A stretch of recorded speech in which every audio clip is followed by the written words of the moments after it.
Une adolescente s'introduit dans l'appartement voisin lors d'une évacuation pour un incendie, après avoir réalisé que la famille est partie sans son bébé. Lorsqu'elle atteint le berceau à travers la fumée, ce qu'elle y trouve la pousse à appeler immédiatement les urgences. Avant de commencer l'histoire, n'oubliez pas de laisser un like et de vous abonner à la chaîne pour voir plus d'histoires comme celle-ci. Le son des pleurs du bébé qu'il filtrait à travers les cloisons fines comme du papier de l'appartement 4A. Tel un fantôme familier, il s'insinuait dans la trame de la routine du soir de Riley Patterson. Elle s'arrêta devant l'évier de la cuisine, les mains plongées dans une eau savonneuse qui avait refroidi depuis longtemps, et écouta les gémissements rythmés qui semblaient faire écho à sa propre frustration. Riley, la télé déconne encore. La voix de Jem provenait du salon, accompagnée du cliquetis agressif de la télécommande. À 13 ans, son jeune frère avait perfectionné l'art de faire passer chaque petit désagrément pour une catastrophe personnelle. « Donne-lui un bon coup sur le côté gauche », cria Riley en retour, sans quitter sa position à la fenêtre. À travers la vitre sale, elle pouvait voir la cour en contrebas, où les résidents de l'immeuble vaquaient à leur propre rituel du soir. Le vieux monsieur Patel du 2C nourrissait à nouveau les pigeons, malgré les avertissements répétés du gérant de l'immeuble. Sa toux s'était aggravée ces derniers temps, un son rauque et sec qui semblait secouer tout son corps. La famille Koslov du 4B revenait tout juste de sa promenade du soir, le bébé qui l'emmaillotait dans ce qui ressemblait à 3 couvertures différentes malgré le temps d'août d'octobre. Dmitri Koslov portait un sac en plastique de la supérette du coin. Sa femme, Anna, marchait à ses côtés, d'un pas prudent et mesuré de personnes perpétuellement épuisées. Riley avait remarqué qu'ils semblaient toujours regarder par-dessus leur épaule, comme s'ils s'attendaient à ce que quelque chose de désagréable surgisse de l'ombre. Ça ne marche toujours pas. La plainte de Jem ramena Riley au moment présent. Elle s'essuya les mains sur un torchon qui avait connu des jours meilleurs et se dirigea vers le salon où Jem était affalé sur le fauteuil préféré de leur mère, la télécommande brandie au-dessus de sa tête comme une arme de dernier recours. L'écran de la télévision vacillait entre la neige et l'image floue d'une émission de télé-réalité, les couleurs se fondant les unes dans les autres comme des aquarelles sous la pluie. « Pousse-toi », dit Riley, écartant les pieds de Jem pour pouvoir examiner le vieil appareil. Leur mère, le docteur Helena Patterson, promettait de le remplacer depuis des mois, mais le salaire de l'hôpital ne permettait pas de s'offrir des articles de luxe comme un divertissement fiable. Riley asséna un coup bien senti sur le côté gauche de la télévision, et l'image devint soudainement nette. La clarté soudaine révéla une émission de cuisine où un présentateur jovial montrait comment préparer un bœuf Wellington, un plat qui nécessitait plus d'ingrédients que Riley n'envoyait habituellement dans leur cuisine en une semaine entière. « Génial », marmonna Jem, sans paraître particulièrement reconnaissant. « Qu'est-ce qu'on mange alors ?»« Des haricots sur du pain grillé », répondit Riley, se dirigeant déjà vers la cuisine. C'était jeudi, ce qui signifiait que leur mère travaillerait encore tard. Le docteur Patterson enchaînait les gardes supplémentaires au Manchester Royal Infirmary depuis le départ de leur père, 3 ans auparavant, et Riley avait depuis longtemps cessé d'attendre qu'elle rentre à des heures raisonnables. La cuisine était à peine assez grande pour qu'une seule personne puisse s'y déplacer confortablement, mais Riley avait appris à composer avec ses limites avec une efficacité bien rodée. Elle sortit 2 boîtes de haricots à la tomate du placard, notant que leur réserve était plus basse que d'habitude. Le pain était encore relativement frais, même si elle devrait découper une petite zone de moisissure verte apparue dans un coin. Pendant qu'elle travaillait, Riley se surprit à écouter les bruits de l'immeuble autour d'elle. La télévision du 3 a été trop forte, comme d'habitude. Madame Jeanne du 2A se disputait avec quelqu'un au téléphone en mandarin rapide, sa voix montant à un ton qui suggérait une détresse authentique. Les tuyaux dans les murs gémissaient et se tassaient, un rappel constant que l'infrastructure de l'immeuble tenait plus par l'espoir que par une réelle intégrité structurelle. Le bébé qu'il avait cessé de pleurer, ce qui aurait dû être un soulagement, mais Riley se surprit à tendre l'oreille pour capter le moindre son de l'appartement des Koslov. Le silence paraissait en quelque sorte plus menaçant que les pleurs. Riley, la voix de Jem avait perdu sa pétulance antérieure, remplacée par quelque chose qui semblait presque vulnérable. « Tu crois que maman rentrera un jour à une heure normale ?» Riley s'arrêta de remuer les haricots, réfléchissant soigneusement à sa réponse. Jem était à cet âge difficile où il était trop vieux pour être réconforté par de simples assurances, mais trop jeune pour supporter tout le poids de leur situation. L'absence de leur mère l'avait le plus affecté, bien qu'il ne l'admettrait jamais directement. « Elle aide des gens », dit finalement Riley en versant les haricots sur le pain grillé. « C'est ce qu'elle fait. Mais pour nous aider, nous ?» La question resta en suspens entre eux, lourde d'implications que Riley n'était pas sûre d'être prête à aborder. Elle apporta les assiettes à la petite table qui leur servait de salle à manger, dégageant les livres d'école de Jem et ses propres dossiers de candidature pour l'université. Les dossiers étaient là depuis des semaines, des formulaires à moitié remplis qui représentaient un avenir qu'elle n'était pas sûre de mériter de vouloir. « Mange », dit-elle en s'asseyant en face de Jem. « Et fais tes devoirs demain après. J'ai vérifié ton sac. C'est pour demain. » Jem leva les yeux au ciel mais ne discuta pas. Ils mangèrent dans un silence complice, la télévision fournissant un fond sonore joyeux qui masquait presque la solitude qui semblait imprégner leur petit appartement. L'attention de Riley fut de nouveau attirée par la fenêtre lorsqu'elle entendit des voix dans la cour en bas. La famille Kosloff revenait de ce qui semblait être une deuxième sortie, cette fois avec la mère d'Anna. La femme âgée se déplaçait lentement, une main agrippant le bras d'Anna pour se soutenir, l'autre serrant un petit sac de la pharmacie. Riley n'avait vu la grand-mère que quelques fois, et toujours brièvement. Elle semblait apparaître et disparaître comme un fantôme, ne restant jamais assez longtemps en vue pour que Riley puisse bien voir son visage. Il y avait quelque chose de furtif dans la façon dont la famille se déplaçait quand elle était avec eux, comme s'ils avaient peur d'être remarqués. « Allô la Terre, ici Riley », dit Jem en agitant sa fourchette dans sa direction. « Ça fait 5 minutes que tu regardes par la fenêtre. »« Je réfléchissais, c'est tout », répondit Riley. Pourtant, si on le lui avait demandé, elle n'aurait pas pu expliquer à quoi elle pensait. Il y avait quelque chose chez la famille Kosloff qui la tracassait, le sentiment que leur histoire était plus complexe qu'il n'y paraissait. La porte d'entrée de l'immeuble claqua avec son bruit caractéristique, suivi par le son de pas dans l'escalier. Riley reconnut la démarche lourde et fatiguée de M. Patel montant au 2e étage. Sa toux résonna dans la cage d'escalier, un son qui semblait rebondir sur les murs et s'amplifier. « Cet homme a besoin de voir un médecin », observa Jem, suivant le regard de Riley vers la porte. « Il n'en a probablement pas les moyens », dit Riley, bien qu'elle sût que leur mère traitait parfois les résidents de l'immeuble de manière informelle, sans jamais facturer ses services. C'était l'une des raisons pour lesquelles le docteur Patterson faisait tant de gardes supplémentaires. Elle donnait autant de soins médicaux qu'elle en vendait. La soirée s'installa dans son rythme familier. Jem termina ses devoirs avec un minimum de plaintes. Riley relut pour la 100e fois ses essais de candidature à l'université, et l'immeuble autour d'eux se calma progressivement à mesure que les résidents s'installaient dans leur propre routine. La télévision du 3A fut baissée à un volume plus raisonnable. La dispute de Madame Jagne avait apparemment trouvé une sorte de résolution, et les tuyaux avaient cessé de gémir. Mais le bébé qu'il se remit à pleurer, et cette fois, le son semblait plus désespéré, plus urgent. Riley se retrouva à la fenêtre, regardant l'appartement des Kosloff, se demandant si tout allait bien. « Tu recommences », dit Jem, sans lever les yeux de son manuel. « Recommencer quoi ? T'inquiéter pour des gens qui ne sont pas ta responsabilité. » Riley se tourna pour étudier le visage de son frère, surprise par sa perspicacité. Jem était plus observateur qu'elle ne le pensait, et ses mots touchèrent plus juste qu'elle ne voulait l'admettre. « Il faut bien que quelqu'un le fasse », dit-elle doucement. « Mais est-ce que ça doit être toi ?» La question resta en suspens longtemps après que Jem eut fermé son manuel et soit parti dans sa chambre. Riley resta à la fenêtre, observant la cour en contrebas et écoutant les bruits de l'immeuble autour d'elle. Les pleurs de l'appartement des Kosloff avaient de nouveau cessé, mais le silence semblait temporaire, comme le calme avant la tempête. Elle pensa à ses candidatures à l'université, à l'avenir qui s'étendait devant elle comme un pays inexploré. L'université d'Édimbourg lui avait envoyé des informations sur son programme de travail social, et elle portait la brochure sur elle depuis des semaines, lisant et relisant les descriptions des cours. Mais comment pourrait-elle laisser Jem ? Comment pourrait-elle abandonner sa mère à tout gérer seule ? Les questions n'avaient pas de réponse facile, et Riley avait appris à ne pas attendre de réponse facile de la vie. Au lieu de cela, elle se concentrait sur l'immédiat, le tangible, les choses qu'elle pouvait contrôler. Demain, elle finirait ses candidatures à l'université.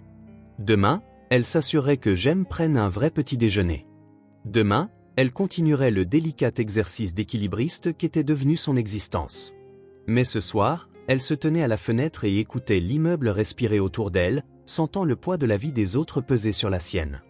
La clé de service qu'elle avait trouvée dans le couloir le mois dernier était accrochée à un crochet près de la porte de la cuisine. Un petit rappel que parfois, les choses les plus importantes sont celles qui semblent insignifiantes au premier abord. Dehors, la soirée de Manchester s'assombrissait. Les lampadaires s'allumaient un par un pour illuminer la cour en contrebas. L'immeuble s'installa dans son rythme nocturne, une symphonie de petits bruits qui était devenue la bande-son de l'existence de Riley. Elle avait 17 ans, et elle avait déjà l'impression de porter le poids du monde sur ses épaules. Dans quelques heures, tout allait changer.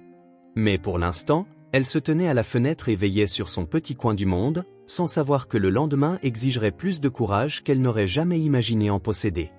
Le hurlement strident de l'alarme incendie déchira les rêves de Riley comme une lame rouillée, l'arrachant des profondeurs du sommeil pour la jeter dans la dure réalité fluorescente de sa chambre. Un instant, elle resta figée, son esprit luttant pour traiter ce son devenu aussi routinier que les autres défaillances mécaniques de l'immeuble. L'alarme s'était déclenchée au moins 6 fois le mois dernier, généralement à cause de la cuisine enthousiaste de M. Hassan au rez-de-chaussée ou du système électrique capricieux de l'immeuble. Mais quelque chose était différent cette fois. L'air avait un goût étrange, métallique et piquant, avec une note sous-jacente qui serra la gorge de Riley. Elle s'assit dans son lit, immédiatement alerte, et sentit l'odeur indubitable de fumée qui s'infiltrait sous la porte de sa chambre. « Jamie !» appela Riley, jetant ses couvertures et se précipitant vers la chambre de son frère. Le couloir était plus chaud qu'il n'aurait dû l'être. Et quand elle posa la paume de sa main sur la porte d'entrée, le métal était nettement chaud. Jem sortit de sa chambre, les cheveux en bataille, se frottant les yeux pour chasser le sommeil. « C'est encore une fausse alerte ?» demanda-t-il, bien que sa voix contint une note d'incertitude qui suggérait qu'il connaissait déjà la réponse. « Habille-toi, maintenant !» La voix de Riley était tranchante d'autorité alors qu'elle se déplaçait dans leur petit appartement, rassemblant les objets essentiels avec l'efficacité de quelqu'un qui avait mentalement répété ce scénario d'innombrables fois. Son téléphone portable, les coordonnées d'urgence de leur mère, la petite somme d'argent qu'il cachait dans le tiroir de la cuisine. Le système d'alarme incendie de l'immeuble était une relique des années 1970, un réseau de capteurs et de haut-parleurs vieillissants qui n'avait jamais été correctement mis à jour. Ce soir, au lieu des bips sporadiques habituels, il maintenait un hurlement constant et urgent qui semblait vibrer à travers les murs eux-mêmes. Riley enfila un jean et un pull, ses mains bougeant automatiquement tandis que son esprit parcourait les possibilités. L'odeur de fumée devenait plus forte, s'insinuant sous la porte comme un brouillard, et elle pouvait entendre des voix dans la cage d'escalier. Pas les bavardages désinvoltes d'un exercice de routine, mais les échanges vifs et paniqués de personnes qui comprenaient qu'elles étaient en danger réel. « Riley, je ne trouve pas mes baskets. » La voix de Jem portait une note de panique qui lui serra l'estomac. « Mais ce que tu trouves? On doit y aller maintenant. » Elle attrapa la clé de service sur son crochet près de la porte de la cuisine. Bien qu'elle n'aurait pas pu expliquer pourquoi, cela lui semblait important, comme un talisman contre le chaos qui consumait rapidement leur monde ordonné. Le couloir à l'extérieur de leur appartement était épais d'une fumée qui brûlait les yeux de Riley et rendait la respiration difficile. L'éclairage de secours baignait tout d'une lueur rouge infernale, et la température était nettement plus élevée qu'elle n'aurait dû l'être. D'autres résidents sortaient de leurs appartements, créant une masse confuse de corps se déplaçant vers la cage d'escalier. Monsieur Patel apparut à sa porte, s'appuyant lourdement sur sa canne, sa respiration déjà laborieuse avant même d'avoir commencé la descente. « Aide-moi, mon enfant » halta-t-il, tendant une main tremblante vers Riley. Sans hésiter, Riley s'approcha pour le soutenir, le laissant s'appuyer sur son épaule tandis que Jem prenait son autre bras. Le poids du vieil homme était surprenant, mais Riley était devenue forte après des années à porter des responsabilités qui dépassaient son âge. La cage d'escalier était un chaos.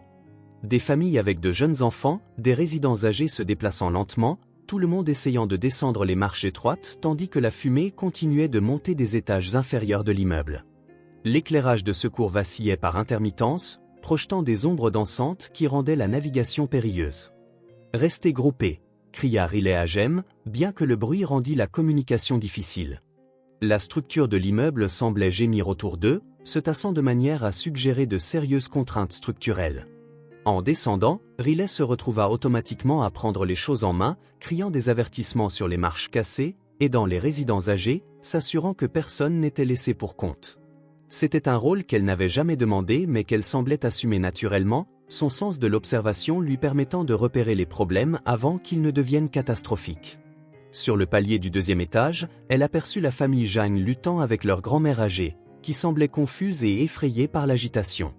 Sans réfléchir, Riley cria des instructions dans les quelques mots de mandarin qu'elle avait appris en écoutant leur dispute à travers les murs fins. En bas, feu, vite. Le visage de Madame Zhang montra de la surprise et de la gratitude alors qu'elle hochait la tête, ajustant sa prise sur le bras de sa belle-mère. Le rez-de-chaussée était un chaos organisé. Les pompiers étaient arrivés et dirigeaient l'évacuation, leur voix perçant le hurlement de l'alarme avec une autorité bien rodée. Riley aida M. Patel à sortir, où l'air frais d'octobre fut comme une bénédiction pour ses poumons irrités par la fumée. La cour s'était transformée en un camp de réfugiés improvisés. Les résidents se blottissaient en petits groupes, certains enveloppés dans des couvertures attrapées à la hâte, d'autres encore en pyjama malgré le froid automnal. Les enfants pleuraient pendant que les parents tentaient de les réconforter, et les résidents âgés s'asseyaient sur n'importe quel siège de fortune qu'ils pouvaient trouver. Riley fit un rapide inventaire mental des résidents de l'immeuble, son esprit cochant automatiquement les visages familiers. La famille Hassan du rez-de-chaussée était là, secouée mais indemne. Le jeune couple du 3B se tenait ensemble, la femme serrant une cage de transport qui contenait leur chat tigré visiblement mécontent.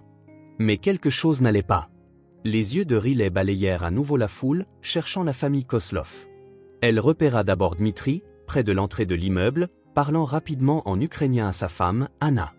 Même de loin, Riley pouvait voir la panique dans leur langage corporel, la façon dont ils gesticulaient frénétiquement vers l'immeuble. Anna Koslov pleurait, ses mains pressées contre sa bouche dans un geste d'horreur qui fit tomber le cœur de Riley. Dmitri pointait vers le 4e étage, d'où la fumée s'échappait maintenant de plusieurs fenêtres. Où était le bébé Mkil? Riley laissa Jem avec M. Patel et s'approcha de la famille Koslov, essayant de comprendre ce qui se passait. Les mots d'Anna étaient incompréhensibles, mais sa détresse était universelle, le genre de panique brute qui transcendait les barrières linguistiques. « Qu'est-ce qui ne va pas ?» demanda Riley, bien qu'elle commençât déjà à comprendre. Dmitri se tourna vers elle, le visage pâle de terreur. « Bébé » dit-il dans un anglais fortement accentué. « Bébé, encore à l'intérieur. » Les mots frappèrent Riley comme des coups physiques. Elle leva les yeux vers le 4e étage, où la fumée s'échappait maintenant des fenêtres avec une intensité croissante. Les pompiers avaient établi un périmètre autour de l'immeuble, mais la fumée était trop épaisse pour des opérations de sauvetage immédiates aux étages supérieurs. « Vous l'avez laissé ?» La question s'échappa avant que Riley ne puisse la retenir, bien qu'elle regrettât immédiatement l'accusation dans son ton. Anna dit quelque chose en ukrainien qui ressemblait à une explication, mais Dmitri secoua la tête, son expression torturée. « Babouchka » dit-il, un mot lourd de sens que Riley ne comprenait pas, mais qu'elle sentait d'une manière ou d'une autre. Un pompier s'approcha du groupe, le visage grave derrière son masque de protection. « Encore quelqu'un à l'intérieur » demanda-t-il, sa voix étouffée mais urgente. Dmitri et Anna échangèrent un regard qui ne dura que quelques secondes mais semblait contenir des conversations entières. Finalement, Dmitri secoua la tête. « Non » dit-il doucement. « Tout le monde est sorti. » Mais Riley savait qu'il mentait. Elle pouvait le voir dans la façon dont les épaules d'Anna tremblaient, dans la façon dont les mains de Dmitri se serraient et se desserraient à ses côtés. Il faisait un choix, et cela les déchirait. « Monsieur » commença à dire Riley au pompier. Mais Dmitri attrapa son bras, sa prise étonnamment forte. « S'il vous plaît » murmura-t-il, ses yeux la suppliant d'une manière qui suggérait que les enjeux étaient plus élevés qu'elle ne le comprenait. « S'il vous plaît, non. » Le pompier passa à autre chose pour vérifier auprès d'autres résidents, et Riley se retrouva piégée dans une complexité morale qu'elle n'aurait jamais imaginée. Un bébé était à l'intérieur de l'immeuble en feu, mais la famille empêchait activement son sauvetage. Pourquoi? Elle leva de nouveau les yeux vers le 4e étage, où la fumée s'épaississait de minute en minute. Les vieilles fenêtres de l'immeuble commençaient à se fissurer à cause de la chaleur, et elle pouvait entendre le gémissement du bois et du métal sous contrainte. Quoi qu'il se passât, quelle que soit la raison du silence de la famille Koslov, le temps pressait. Anna s'effondra sur un banc voisin, ses sanglots maintenant audibles même par-dessus le bruit de l'intervention d'urgence. Dmitri s'agenouilla à côté d'elle, parlant en ukrainien rapide, ce qui ressemblait à la fois à du réconfort et à une planification désespérée. L'esprit de Riley parcourut les possibilités, chacune plus troublante que la précédente. Qu'est-ce qui pourrait pousser des parents à abandonner leur bébé? Quel secret pourrait valoir la vie d'un enfant? La clé de service semblait lourde dans sa poche, un poids qui semblait augmenter à chaque seconde qui passait. Elle connaissait la disposition de l'immeuble mieux que quiconque. Elle savait quels appartements communiquaient par les locaux techniques, quelles fenêtres donnaient sur la cour, quels éléments structurels étaient les plus faibles. Elle savait aussi que dans environ 10 minutes, la fumée rendrait tout sauvetage impossible. La décision se forma dans son esprit avant qu'elle n'en soit pleinement consciente. Riley regarda autour de la cour, notant les positions des pompiers, le chaos qui fournirait une couverture pour ce qu'elle s'apprêtait à faire. Elle croisa le regard de Jem et articula « Reste ici », espérant qu'il ne comprendrait ce qu'elle prévoyait que lorsqu'il serait trop tard pour l'arrêter. Puis elle s'éloigna de la foule en direction de l'entrée latérale de l'immeuble, où la clé de service déverrouillerait plus que des portes. Elle déverrouillerait le choix le plus important de sa vie. Derrière elle, les sanglots d'Anna Kozlov continuaient de percer l'air nocturne, un son qui entrait les rêves de Riley pour les années à venir, en supposant qu'elle survive à la prochaine heure. L'immeuble se dressait au-dessus d'elle, la fumée s'échappant de ses fenêtres comme le souffle d'une ancienne bête mourante. À l'intérieur, le bébé qui l'attendait, bien que Riley n'eût aucune idée de ce qu'elle pourrait trouver d'autre dans l'obscurité. L'entrée latérale de l'immeuble ressemblait à la gueule d'une fournaise, dégageant une chaleur qui picotait la peau de Riley avant même qu'elle n'insère la clé de service. Ses mains tremblaient en tournant la serrure, que ce soit de peur ou d'adrénaline, elle ne pouvait le dire. La clé tourna avec une facilité surprenante, comme si l'immeuble lui-même l'invitait à entrer. Le couloir de service était un passage étroit qui courait entre la structure principale de l'immeuble et les locaux techniques, un espace que la plupart des résidents ignoraient. Riley l'avait découvert par hasard des semaines auparavant en enquêtant sur une fuite d'eau persistante que le gérant de l'immeuble avait ignorée.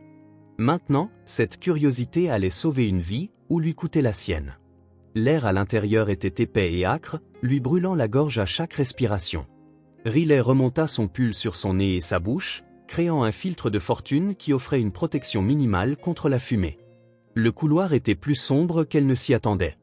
L'éclairage de secours ici était soit cassé, soit n'avait jamais été installé. Elle se déplaçait au toucher et de mémoire, ses mains glissant le long des murs en béton brut alors qu'elle se dirigeait vers le local technique qui se connectait au 4e étage. La structure de l'immeuble gémissait autour d'elle, se tassant de manière à suggérer que l'incendie affectait l'intégrité structurelle plus que les pompiers ne l'avaient réalisé.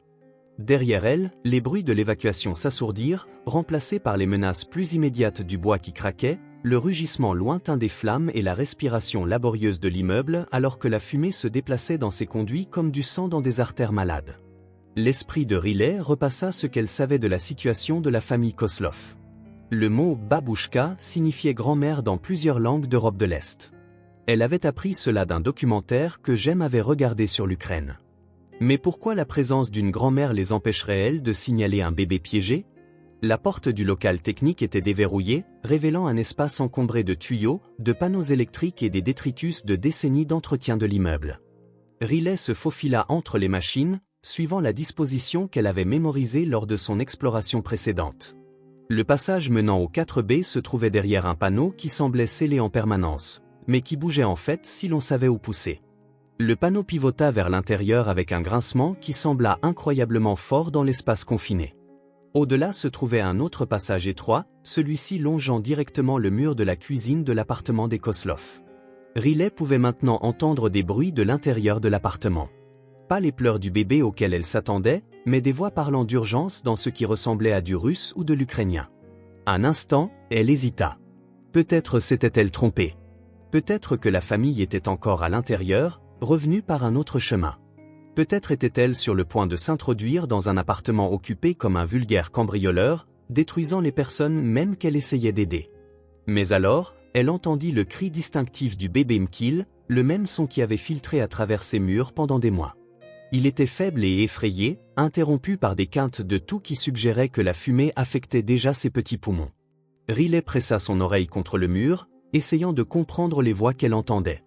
L'une était définitivement féminine, âgée, parlant sur un ton qui suggérait à la fois l'urgence et la résignation. L'autre voix était inconnue, plus jeune, parlant anglais avec un accent qu'elle ne pouvait pas situer. On ne peut plus attendre. La fumée s'épaissit. Où irons-nous s'ils la trouvent? On s'en souciera plus tard. Pour l'instant, il faut... La conversation fut interrompue par un fracas provenant d'une autre partie de l'immeuble, suivi par des cris des pompiers en bas. Quels que soient les dommages structurels causés par l'incendie, ils s'accéléraient. Riley trouva le point d'accès dont elle se souvenait de son exploration précédente, un panneau dans le local technique qui ouvrait directement sur la cuisine de l'appartement des Kozlov. L'espace était à peine assez grand pour qu'elle puisse se faufiler, mais elle réussit à se glisser dans la cuisine enfumée du 4B. L'appartement était une image miroir du sien, mais la disposition semblait étrangère dans l'obscurité et la fumée. Riley s'accroupit, se souvenant du conseil sur la fumée qui monte, et tenta de s'orienter. Les voix provenaient de la zone des chambres, ainsi que les pleurs de plus en plus angoissés du bébé Mkil. Elle traversa le petit salon, les mains tendues pour éviter les meubles qu'elle ne pouvait pas voir. La fumée était plus épaisse ici, lui faisant pleurer les yeux et rendant sa respiration laborieuse. La température était nettement plus élevée que dans les locaux techniques, suggérant que l'incendie était beaucoup plus proche qu'elle ne l'avait espéré. En s'approchant de la zone des chambres, les voix devinrent plus claires. La conversation se déroulait maintenant en anglais, probablement pour le bénéfice de quelqu'un qui ne parlait pas ukrainien. Il faut le prendre maintenant, avant que le plafond ne s'effondre. Je comprends pourquoi vous êtes resté. Mais c'est de la folie. Je ne pars pas sans vous. On a trop traversé. Riley s'arrêta à l'entrée de la chambre, essayant de donner un sens à ce qu'elle entendait. Il y avait bien des gens à l'intérieur de l'appartement, mais ce n'était pas la famille Koslov. Du moins, pas la famille Koslov qu'elle connaissait. Les pleurs du bébé provenaient de la chambre principale, ainsi que le son de quelqu'un qui se déplaçait frénétiquement. Riley prit une profonde inspiration d'air toxique et entra dans l'embrasure de la porte. Ce qu'elle vit la fit halter bruyamment malgré la fumée qui lui brûlait les poumons. Le bébé Mkil était bien dans la pièce, couché dans un berceau de fortune qui avait été poussé contre le mur du fond. Mais il n'était pas seul. À côté de lui était assise une femme âgée, la grand-mère que Riley avait aperçue dans la cour mais n'avait jamais vue clairement. La femme était consciente mais se déplaçait lentement, sa respiration laborieuse à cause de la fumée. Et debout à côté d'eux se trouvait un jeune homme que Riley n'avait jamais vu auparavant, peut-être dans la vingtaine, avec le genre d'expression tirée et désespérée qui suggérait qu'il fonctionnait à l'adrénaline pure et à la peur. « Qui êtes-vous » demanda le jeune homme en anglais accentué, se plaçant de manière protectrice entre Riley et la femme âgée. « J'habite au 4A, réussit à dire Riley, sa voix rauque à cause de la fumée. « Je suis venu aider le bébé. Ses parents pensent qu'il est piégé. » L'expression du jeune homme passa de la méfiance à quelque chose qui approchait du soulagement. « Vous êtes passé par les murs ?» Le couloir de service, confirma Riley, se rapprochant du berceau où le bébé Mkil pleurait faiblement. Il faut qu'on sorte d'ici maintenant. On ne peut pas la déplacer facilement, dit le jeune homme, désignant la femme âgée. Problème cardiaque. Et si les autorités la voient? Il ne termina pas sa phrase, mais Riley commençait à comprendre. La grand-mère, Babouchka, était sans papier. La famille avait fui l'immeuble pendant l'évacuation parce qu'elle ne pouvait pas risquer qu'elle soit découverte, mais elle ne pouvait pas non plus l'abandonner. « Comment vous appelez-vous » demanda Riley au jeune homme alors qu'elle se penchait pour examiner le bébé Mkil. Le nourrisson respirait, mais luttait, sa petite poitrine travaillant plus qu'elle ne le devrait. « Victor, répondit-il. Je suis le frère d'Anna. Je suis venu aider à déménager Babouchka. Mais l'incendie a commencé et tout a mal tourné. » Riley prit le bébé Mkil, l'enveloppant dans une couverture qui sentait la fumée mais était encore relativement propre. L'enfant semblait plus léger qu'elle ne s'y attendait, son petit corps tremblant à chaque toux. « Depuis combien de temps est-elle ici » demanda Riley, hochant la tête en direction de la femme âgée. « 6 mois, dit doucement Victor. Son visa a expiré et les papiers, c'est compliqué. La famille la cache pendant qu'ils essaient de régler la situation légale. » L'immeuble trembla autour d'eux, et Riley entendit le bruit de verre brisé quelque part à proximité. Le temps s'écoulait plus vite qu'elle ne l'avait prévu. Est-ce qu'elle peut marcher du tout? Victor secoua la tête. À peine. Et la fumée aggrave sa respiration. Riley regarda autour de la pièce, son esprit parcourant les possibilités. La fenêtre était trop haute et trop dangereuse pour une évacuation. La porte principale menait à un couloir qui était probablement impraticable maintenant. Mais il y avait une autre option, la même route qu'elle avait utilisée pour entrer. « Je connais un autre chemin pour sortir », dit-elle. Mais ce n'est pas facile et il faudra faire vite. Les yeux de Victor montrèrent une lueur d'espoir. Tout vaut mieux que de rester ici. Riley s'approcha de la femme âgée, qui la regarda avec des yeux étonnamment alertes malgré sa détresse évidente. « Babouchka », dit doucement Riley, utilisant le seul mot ukrainien qu'elle connaissait. « Nous allons vous aider. » La femme dit quelque chose en ukrainien qui ressemblait à une question, et Victor traduisit rapidement. « Elle veut savoir si vous êtes un ange, » dit-il, la voix légèrement brisée. Elle dit que les anges viennent parfois aider quand tout semble sans espoir. Riley sentit les larmes lui piquer les yeux, bien que cela pût être dû à la fumée. Dites-lui que je suis juste une voisine, dit-elle. Et que les voisins s'entraident. Alors que Victor traduisait, Riley entendit un autre fracas ailleurs dans l'immeuble, suivi de cris des pompiers. Quels que soient les dommages structurels, ils s'accéléraient. Ils avaient quelques minutes, peut-être moins, avant que l'immeuble ne devienne complètement dangereux.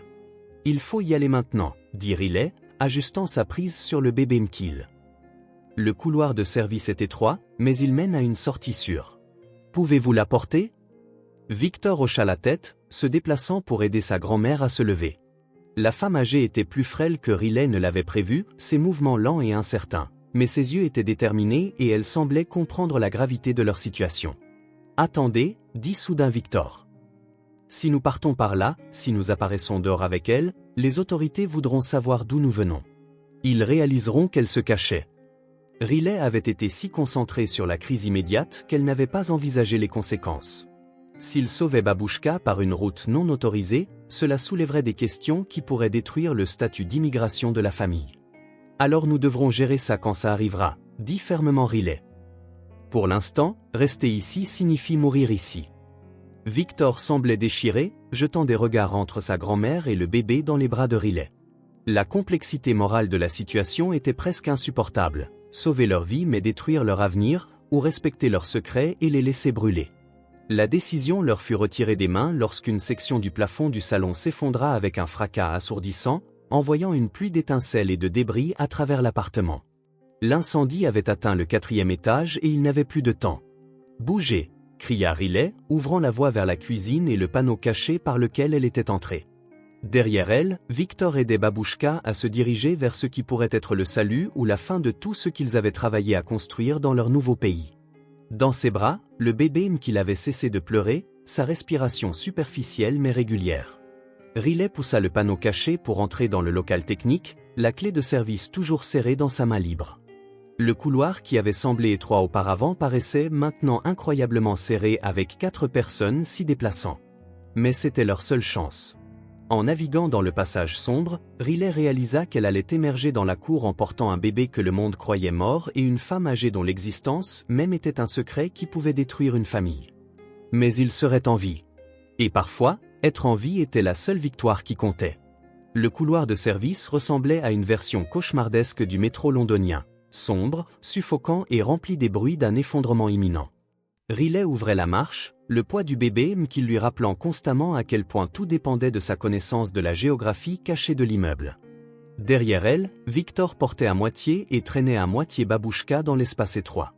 La respiration laborieuse de la femme âgée créait un contrepoint à la lutte de l'immeuble pour sa survie. « C'est encore loin ?» haleta Victor, sa voix étouffée par la fumée qui semblait les suivre à chaque détour du couloir. « On y est presque, » répondit Riley, bien qu'elle n'en fût pas entièrement certaine.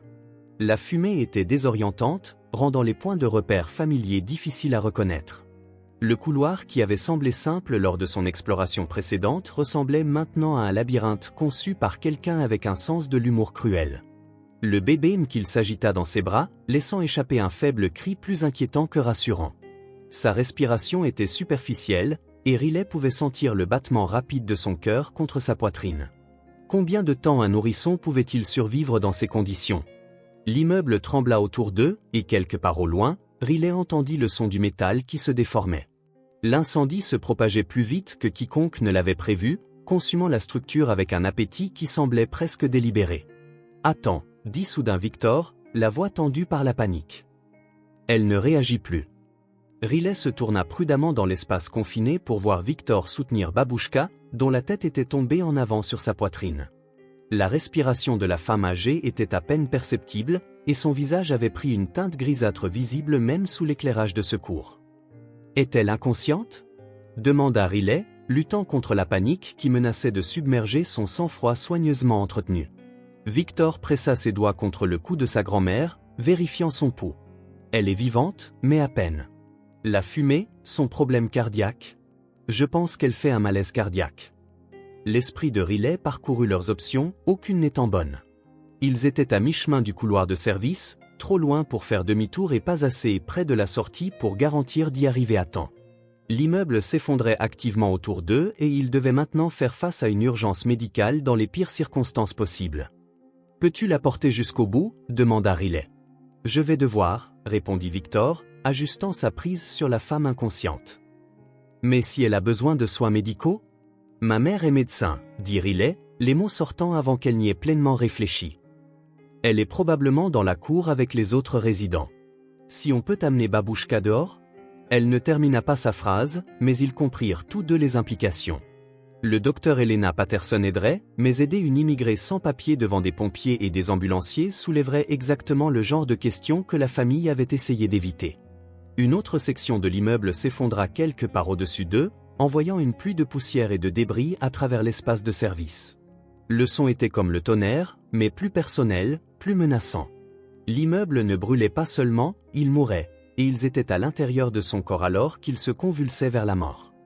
« Bouge », dit Riley d'urgence, déplaçant le bébé Mkil sur un bras pour pouvoir aider Victor avec Babouchka. « On s'occupera du reste quand on sera dehors. » Ils luttèrent dans la dernière section du couloir, un espace si étroit que Riley dut enlever son pull et l'utiliser comme une écharpe pour le bébé Mkil, la laissant en simple t-shirt fin qui n'offrait aucune protection contre les murs en béton brut. Victor respirait lourdement, mais il maintenait sa prise sur sa grand-mère avec la force désespérée que seule la nécessité absolue peut donner. Le panneau de sortie était juste devant, visible sous l'éclairage de secours tamisé comme une promesse de salut. Riley tâtonna le mécanisme, ses mains tremblant à cause de l'adrénaline et de l'inhalation de fumée. Le panneau avait semblé facile à manœuvrer lors de son exploration précédente, mais maintenant il semblait conçu pour piéger les gens plutôt que pour offrir une échappatoire. « Allez », marmonna-t-elle en appliquant une pression sur le mécanisme de déverrouillage. « Allez, saleté de truc !» Le panneau céda enfin, s'ouvrant pour révéler la ruelle latérale où se trouvait l'entrée de service de l'immeuble. L'air frais d'octobre se précipita dans le couloir, emportant avec lui les sons de l'intervention d'urgence. Sirènes, voix criardes, grondements des camions de pompiers. Riley sortit la première, le bébé Mkil sécurisé dans l'écharpe improvisée, suivi par Victor, qui portait maintenant essentiellement tout le poids de sa grand-mère inconsciente. Ils trébuchèrent dans la ruelle, leurs jambes tremblant après l'épreuve, leurs poumons brûlant à cause de l'inhalation de fumée. Riley. La voix de Jem perça le chaos comme une bouée de sauvetage. Son frère courait vers eux depuis la direction de la cour, son visage un mélange de soulagement et de terreur. « Où diable étais-tu? Tout le monde pensait que tu étais ?» Il s'arrêta en plein milieu de sa phrase en voyant la scène, Riley couverte de suie et de débris, portant un bébé qui était censé être mort, suivi par un jeune homme et une femme âgée que personne n'avait vu évacuer. « Va chercher maman », dit Riley d'urgence. « Maintenant. La vieille dame a besoin de soins médicaux. » Les yeux de Jem s'écarquillèrent alors qu'il assimilait ce qu'il voyait. Mais des années à suivre les instructions de Riley dans les situations de crise prirent le dessus. Il se retourna et courut vers la cour sans poser de questions. Victor déposa Babouchka au sol, berçant sa tête sur ses genoux. La respiration de la femme âgée était extrêmement superficielle et ses lèvres prenaient une teinte bleutée qui suggérait une grave privation d'oxygène. « Elle ne s'en sortira pas sans aide », dit Victor, la voix brisée. Mais si les ambulanciers la voient, s'ils commencent à poser des questions sur qui elle est, d'où elle vient. Riley baissa les yeux sur le bébé Mkil, qui respirait plus facilement à l'air frais mais montrait encore des signes d'inhalation de fumée. Puis elle regarda Babouchka, dont la vie s'échappait littéralement pendant qu'il débattait des conséquences de la sauver.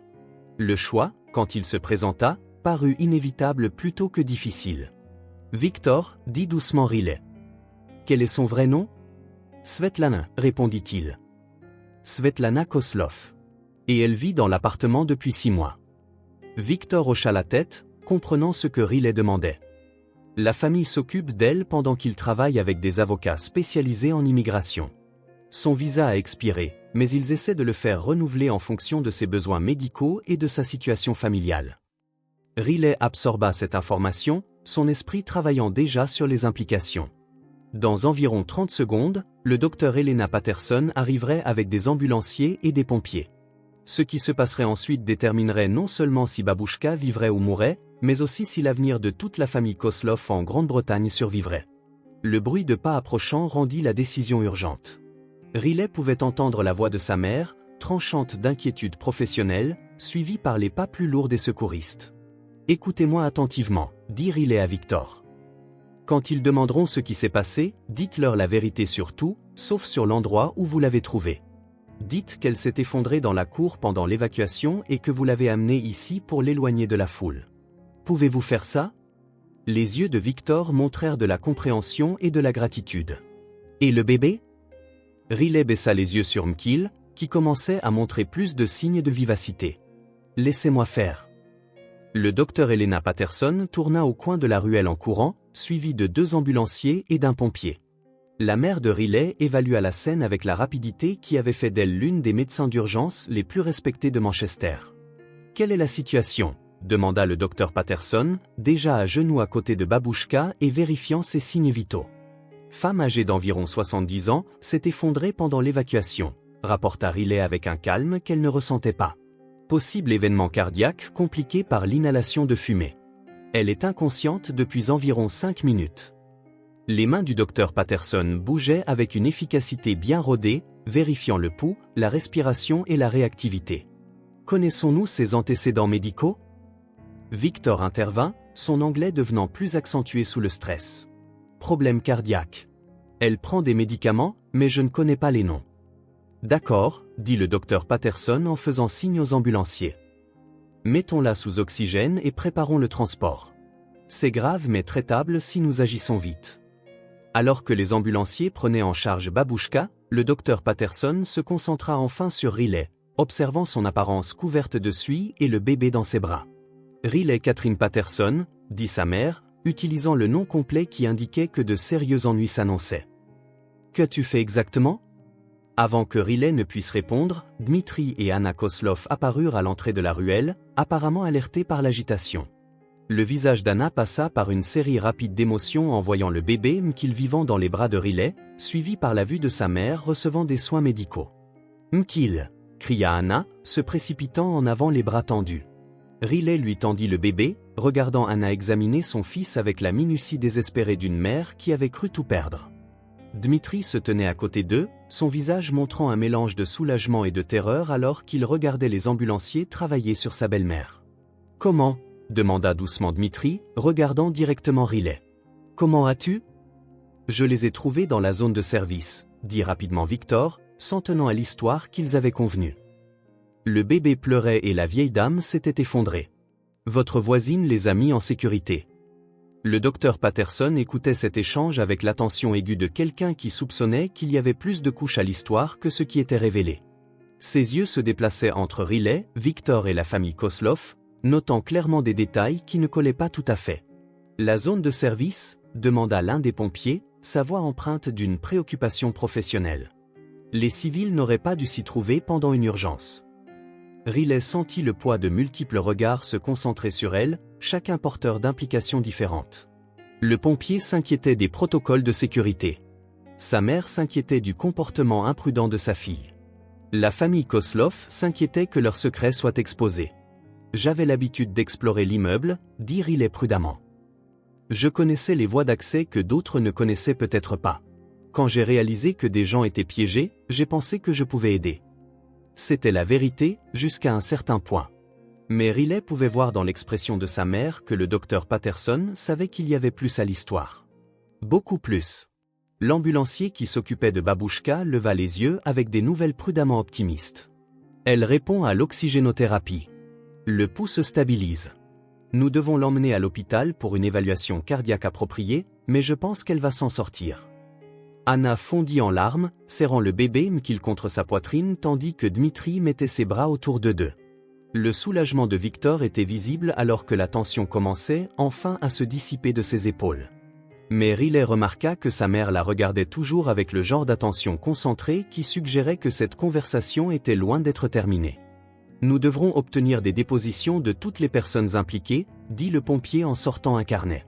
« Procédure standard pour ce type d'incident. » Riley sentit Victor se raidir à côté d'elle, comprenant ce que des dépositions formelles pourraient signifier pour la situation de sa famille. Le sauvetage était terminé et tout le monde était en vie. Mais le véritable défi ne faisait que commencer.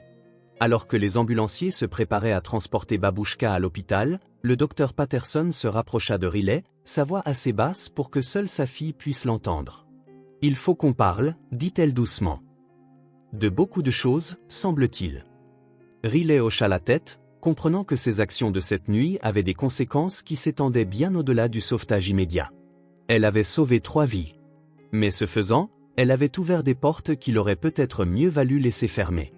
L'immeuble derrière eux continuait de brûler, envoyant de la fumée dans le ciel de Manchester comme un signal que rien ne serait plus jamais tout à fait pareil. La salle d'attente de l'hôpital Manchester Royal Infirmary ressemblait à un étrange purgatoire où le temps s'écoulait différemment que dans le monde réel. Riley était assise sur une chaise en plastique inconfortable, portant toujours les mêmes vêtements tachés de suie de l'incendie, observant sa mère naviguer entre ses devoirs professionnels et ses préoccupations parentales avec la précision de quelqu'un qui avait passé des années à jongler avec des exigences impossibles. 3 heures s'étaient écoulées depuis que l'ambulance avait amené Babouchka au service des urgences. 3 heures de questions, de formulaires et de la danse prudente consistant à fournir des informations médicales sans trop en révéler sur des circonstances qui ne supporteraient pas un examen minutieux. Victor s'était avéré étonnamment doué pour cet équilibre, fournissant juste assez de détails sur l'état de sa grand-mère pour assurer un traitement approprié tout en évitant les détails sur les conditions de vie ou le statut des documents. Le cardiologue veut la garder en observation, dit le docteur Patterson en s'asseyant sur la chaise à côté de Riley. La combinaison de l'inhalation de fumée et de l'épisode cardiaque induit par le stress pourrait avoir des effets à long terme. Elle devra rester au moins 48 heures. Riley hocha la tête, comprenant les implications sans qu'on ait besoin de les lui expliquer. 48 heures de dossiers hospitaliers, de questions d'assurance et du genre d'attention bureaucratique que les immigrés sans papier passent leur vie à essayer d'éviter. « Où sont les autres ?» demanda Riley, bien qu'elle se doutât de la réponse. « Victor est avec la famille dans le service pédiatrique », répondit sa mère. « Le bébé qu'il est traité pour inhalation de fumée, mais il devrait aller bien. Anna n'a pas quitté son chevet depuis qu'ils l'ont amené. » Le ton du docteur Patterson était soigneusement neutre, mais Riley pouvait entendre les questions sous-jacentes. Sa mère était trop expérimentée dans les situations d'urgence pour ne pas reconnaître quand l'histoire officielle ne correspondait pas tout à fait aux preuves médicales. Les bébés n'apparaissaient pas simplement dans les couloirs de service pendant les incendies d'immeubles. Et les femmes âgées avec de graves problèmes cardiaques ne s'effondraient pas simplement dans les cours sans témoin. « Maman », commença Riley, puis s'arrêta, ne sachant pas comment formuler la conversation qu'elle savait qu'il devait avoir. « L'agent de l'immigration sera là demain matin », dit doucement le docteur Patterson, épargnant à Riley la peine de trouver les mots. C'est une procédure de routine quand quelqu'un sans papier en règle reçoit un traitement d'urgence. Ils voudront interroger toutes les personnes impliquées. Riley sentit son estomac se nouer. Que leur arrivera-t-il? Cela dépend de nombreux facteurs, dit sa mère, son masque professionnel glissant légèrement pour révéler une véritable inquiétude. Les besoins médicaux de Svetlana, le statut de réfugié de la famille, depuis combien de temps ils essaient de résoudre les problèmes de papier. Le droit de l'immigration est compliqué, surtout dans les cas impliquant des urgences médicales. Ils restèrent assis en silence un moment, observant le chaos contrôlé du service des urgences autour d'eux. Riley était venu dans cet hôpital d'innombrables fois au fil des ans, attendant que sa mère termine des gardes qui s'éternisaient. Mais elle n'avait jamais prêté attention aux drames humains qui se jouaient dans chaque recoin. Ce soir, elle le voyait différemment, comprenant que derrière chaque urgence médicale se cachait une famille confrontée à des choix impossibles. « Tu sais pour ça », dit soudain Riley, « pour les familles comme la leur. Tu as déjà eu affaire à ça. » Ce n'était pas vraiment une question, et le docteur Patterson ne la traita pas comme telle. Au lieu de cela, elle se pencha en arrière dans sa chaise, paraissant plus âgée et plus fatiguée que Riley ne l'avait vue depuis des années. « Il y a un réseau, » dit soigneusement sa mère. Des médecins, des infirmières, des travailleurs sociaux, des gens qui croient que les soins médicaux ne devraient pas dépendre du statut d'immigration. Nous fournissons des traitements quand nous le pouvons, aidons à naviguer dans le système quand c'est possible. Ce n'est pas officiellement sanctionné, mais ce n'est pas exactement illégal non plus.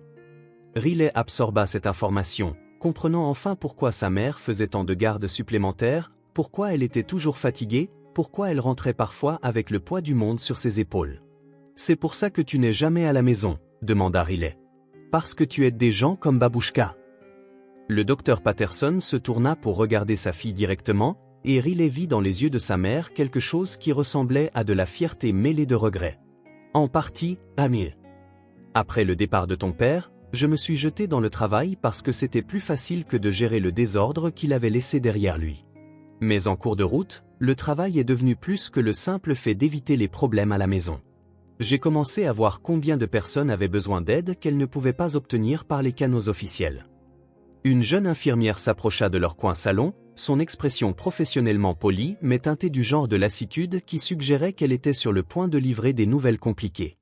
Dr Patterson, l'agent de l'immigration, aimerait vous parler de la patiente du lit 7. Riley regarda la posture de sa mère passer en mode professionnel complet, la transformation si complète que c'était presque comme regarder quelqu'un enfiler une armure. Bien sûr, dit le docteur Patterson en se levant. Riley, reste ici. Je reviens dans quelques minutes. Mais Riley n'était pas disposé à attendre. Alors que sa mère disparaissait dans le couloir avec l'infirmière, elle se dirigea vers le service pédiatrique où Victor et la famille Kosloff veillaient sur le bébé Mkil. Elle les trouva dans une petite salle familiale adjacente à l'unité pédiatrique.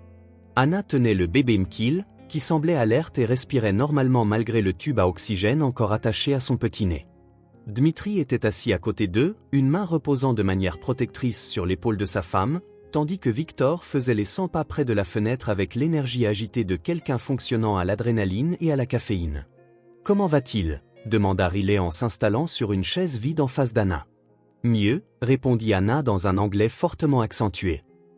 Le docteur dit que les poumons sont clairs. Pas de dommages permanents.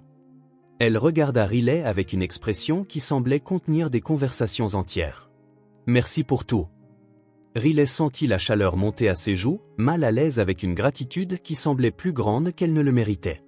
N'importe qui aurait fait la même chose. « Non » dit fermement Victor en se détournant de la fenêtre. « Pas n'importe qui. La plupart des gens auraient suivi les règles, laissé les autorités s'en occuper. Vous avez risqué votre vie pour des gens que vous connaissez à peine. » Le poids de leur gratitude était presque insupportable, surtout en sachant ce qui allait arriver. Riley regarda autour de la petite pièce, notant la façon dont la famille s'était disposée en cercle protecteur autour du bébé Mkil, et réalisa qu'elle devait leur parler de l'agent de l'immigration. « Il y a quelque chose que vous devez savoir, » dit-elle doucement. « Quelqu'un des services de l'immigration sera là demain matin. Ils veulent interroger toutes les personnes impliquées dans le sauvetage de la nuit dernière. » L'effet de ces paroles fut immédiat et dévastateur. Le visage d'Anna pâlit et elle serra plus fort le bébé Mkil. L'expression de Dmitri se durcit en une sorte de détermination résignée qui parlait de quelqu'un qui s'attendait à de mauvaises nouvelles depuis longtemps. « Quel genre d'entretien » demanda Victor, bien que son ton suggéra qu'il comprenait déjà les implications. « Le genre où il pose des questions sur les papiers, les conditions de vie, depuis combien de temps les gens sont dans le pays » répondit Riley. « Ma mère dit que c'est une procédure de routine pour les situations d'urgence impliquant des immigrés sans papier. » Dmitri se leva brusquement, se dirigeant vers la fenêtre où Victor avait fait les 100 pas. « Nous savions que cela pourrait arriver, » dit-il, sa voix portant le poids de mois de planification minutieuse s'effondrant soudainement. « Nous espérions que le processus légal serait résolu avant que quelque chose comme ça ne se produise. » « Quel processus légal » demanda Riley, bien qu'elle se doutât qu'elle était sur le point d'en apprendre plus sur la situation de la famille qu'elle n'était prête à gérer. Victor et Dmitri échangèrent un regard qui semblait contenir une conversation entière. Finalement, Dmitri hocha la tête et Victor se rapprocha de Riley, sa voix baissant à peine au-dessus d'un murmure. « Le dossier d'asile d'Anna est toujours en attente » expliqua-t-il. Elle a fui l'Ukraine avec Mkil lorsque la situation est devenue dangereuse pour elle spécifiquement. C'était une journaliste qui enquêtait sur la corruption gouvernementale. Le processus d'asile prend plus de temps que prévu et le visa de touriste de Babouchka a expiré pendant qu'ils attendaient. Riley sentit les pièces d'un puzzle s'emboîter. Donc elle se cachait pendant que vous attendiez que le cas d'Anna soit résolu. Exactement, confirma Victor. Si Anna obtient l'asile, Babouchka peut demander le regroupement familial. Mais si les autorités la découvrent avant que le cas principal ne soit décidé, il n'eut pas besoin de terminer la phrase. Riley comprit que le statut de sans-papier de Babouchka pouvait compromettre le dossier d'asile d'Anna, conduisant potentiellement à l'expulsion de toute la famille.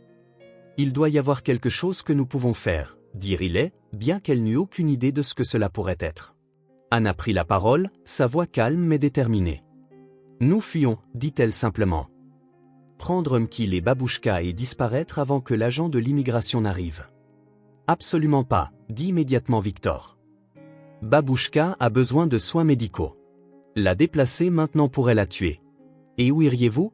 Vous n'avez pas d'argent, pas de contact en dehors de Manchester. Alors nous restons et nous disons la vérité, dit Dmitri. Expliquer l'affaire d'asile, l'urgence médicale. Espérer que le système fera preuve de clémence. Riley écouta ce débat avec une compréhension croissante de la position impossible dans laquelle se trouvait la famille. Chaque option comportait des risques dévastateurs et le choix qu'ils feraient dans les prochaines heures déterminerait non seulement leur avenir immédiat, mais potentiellement le reste de leur vie. Et s'il y avait une autre option, dit soudain Riley, une idée se formant dans son esprit qui était soit brillante, soit complètement folle. La famille se tourna pour la regarder avec le genre d'attention désespérée que les gens accordent aux bouées de sauvetage potentielles. Ma mère connaît ces situations, continua Riley, élaborant les implications au fur et à mesure qu'elle parlait. Elle a des contacts, des gens qui comprennent le droit de l'immigration et les urgences médicales. Et si nous pouvions retarder l'entretien d'une manière ou d'une autre, vous donner le temps d'obtenir une représentation légale appropriée? Victor secoua la tête. Les agents de l'immigration ne reportent pas les entretiens pour la convenance des immigrés sans papier. Et même s'ils le faisaient, nous n'avons pas d'argent pour des avocats. Riley pensa aux nuits tardives de sa mère, au réseau de médecins et de travailleurs sociaux qu'elle avait mentionné, à la façon dont le docteur Patterson avait immédiatement aidé Babouchka sans poser de questions sur ses papiers. « Laissez-moi faire », dit-elle en se levant avec une détermination soudaine. « Je pense que ma mère se prépare à une situation comme celle-ci depuis longtemps. » Avant que l'un d'eux ne puisse répondre, Riley se dirigeait vers la porte, son esprit déjà en train de parcourir la conversation qu'elle devait avoir avec le docteur Patterson. Il était temps d'arrêter de prétendre qu'elle ne comprenait pas toute la portée du travail secret de sa mère et de découvrir si ce travail pouvait sauver la famille qu'il lui avait déjà tant coûté de secourir. Derrière elle, elle pouvait entendre Anna chanter doucement au bébé Mkil en ukrainien, une berceuse qui sonnait à la fois comme un réconfort et un adieu. Le son suivit Riley dans le couloir de l'hôpital comme un rappel que certains choix, une fois faits, ne pouvaient jamais être défaits. L'agent de l'immigration arriverait dans moins de 12 heures, et Riley était sur le point de demander à sa mère de risquer tout ce qu'elle avait construit pour sauver une famille qu'elle connaissait à peine. Mais comme Riley l'avait appris au cours des dernières 24 heures, parfois les choix les plus importants étaient ceux qui semblaient impossibles à faire. Riley trouva sa mère dans la salle de consultation familiale de l'hôpital, parlant à voix basse avec un homme en costume froissé dont la posture suggérait qu'il livrait des nouvelles que personne ne voulait entendre. À travers la porte vitrée, Riley pouvait voir le visage du docteur Patterson passer par un cycle d'émotions, le calme professionnel en guerre avec quelque chose qui ressemblait à une peur authentique. L'agent de l'immigration était plus jeune que Riley ne s'y attendait, probablement au début de la trentaine, avec le genre d'expression fatiguée qui venait du traitement quotidien de la misère humaine. Sa mallette était ouverte sur la table entre lui et le docteur Patterson, remplie de formulaires qui détermineraient le sort de la famille Kosloff. Riley frappa doucement à la porte, et sa mère leva les yeux avec un soulagement qui suggérait que l'interruption était la bienvenue. « Agent Mitchell, voici ma fille, Riley », dit le docteur Patterson, sa voix soigneusement neutre. Elle a été impliquée dans l'opération de sauvetage de la nuit dernière. L'agent Mitchell se leva pour serrer la main de Riley, sa poignée ferme mais pas agressive. « Mademoiselle Patterson, je comprends que vous avez joué un rôle déterminant pour mettre les victimes en sécurité. C'était très courageux de votre part. » Un éloge qui ressemblait à un piège. « J'ai juste fait ce que n'importe qui ferait. » « En fait, dit l'agent Mitchell en se rasseyant, c'est exactement ce dont je voulais discuter avec vous. Le rapport officiel mentionne que vous avez trouvé la femme âgée et le nourrisson dans la zone de service de l'immeuble pendant l'incendie. Pouvez-vous me décrire exactement comment cela s'est passé ? La question resta en suspens dans l'air comme la fumée de l'incendie de la nuit précédente. Riley jeta un coup d'œil à sa mère, dont l'expression ne révélait rien, mais dont le léger hochement de tête suggérait qu'elle devait dire la vérité, ou du moins une version de celle-ci. « Je connaissais bien l'immeuble », commença prudemment Riley. « J'avais exploré les zones de service auparavant, alors quand j'ai réalisé que des gens pourraient être piégés, j'ai pensé que je pouvais aider en utilisant des itinéraires que d'autres ne connaîtraient pas. Et vous les avez trouvés ensemble, la femme âgée et le bébé. » L'esprit de Riley parcourut les implications de la question. Si elle disait oui, cela soutiendrait l'histoire selon laquelle Babouchka s'occupait du bébé Mkil lorsqu'elle s'est effondrée. Si elle disait non, cela soulèverait des questions sur la raison pour laquelle Victor était dans l'appartement avec sa grand-mère. Ils étaient dans la même zone, dit finalement Riley. Le bébé pleurait et la femme semblait s'être effondrée à cause de l'inhalation de fumée. L'agent Mitchell prit des notes dans un dossier qui semblait inconfortablement épais pour une enquête de routine. Et c'était la première fois que vous rencontriez Svetlana Koslov. L'utilisation du vrai nom de Babouchka serra l'estomac de Riley. Oui. Intéressant, dit l'agent Mitchell, bien que son ton suggéra qu'il trouvait cela plus suspect qu'intéressant. Parce que notre enquête préliminaire suggère que Svetlana Koslov vit au Royaume-Uni depuis environ 6 mois avec un visa de touriste expiré. La famille prétend qu'elle n'avait aucune connaissance de son statut de sans-papier. Riley sentit le fragile château de cartes qu'ils avaient construit commencer à vaciller. Je ne saurais rien à ce sujet. Bien sûr que non, acquiesça l'agent Mitchell. Mais ce que je trouve curieux, c'est comment une femme avec de graves problèmes de mobilité dus à son état cardiaque s'est retrouvée dans la zone de service d'un immeuble pendant une évacuation pour incendie. Cela suggère soit une malchance remarquable, soit des circonstances qui n'ont pas été incluses dans les rapports initiaux. Le docteur Patterson se pencha légèrement en avant, son masque professionnel glissant pour révéler une mère protectrice. Agent Mitchell, ma fille a risqué sa vie pour sauver des gens la nuit dernière. Je ne suis pas sûr de ce que vous insinuez, mais... Je n'insinue rien, docteur Patterson, l'interrompit doucement l'agent Mitchell. J'essaie simplement de comprendre la séquence des événements qui a conduit à la découverte de 3 personnes dans une zone où elles n'auraient pas dû être, par quelqu'un qui se trouvait connaître des voies d'accès que la plupart des résidents ne connaîtraient pas.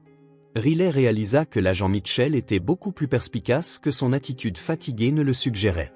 Les incohérences dans leur histoire devenaient apparentes sous un examen professionnel, et elle devait faire un choix qui affecterait non seulement la famille Koslov, mais aussi le réseau secret de sa mère. « Puis-je te parler en privé ?» demanda Riley à sa mère. « C'est important. » Les yeux du docteur Patterson montrèrent de la compréhension mêlée d'appréhension. « Agent Mitchell, serait-il possible de continuer cette conversation dans quelques minutes ? Je dois discuter de quelque chose avec ma fille. » Bien sûr, dit l'agent Mitchell en vérifiant sa montre, mais je dois terminer ces entretiens ce matin. L'audience sur le statut de la famille a été avancée à demain après-midi.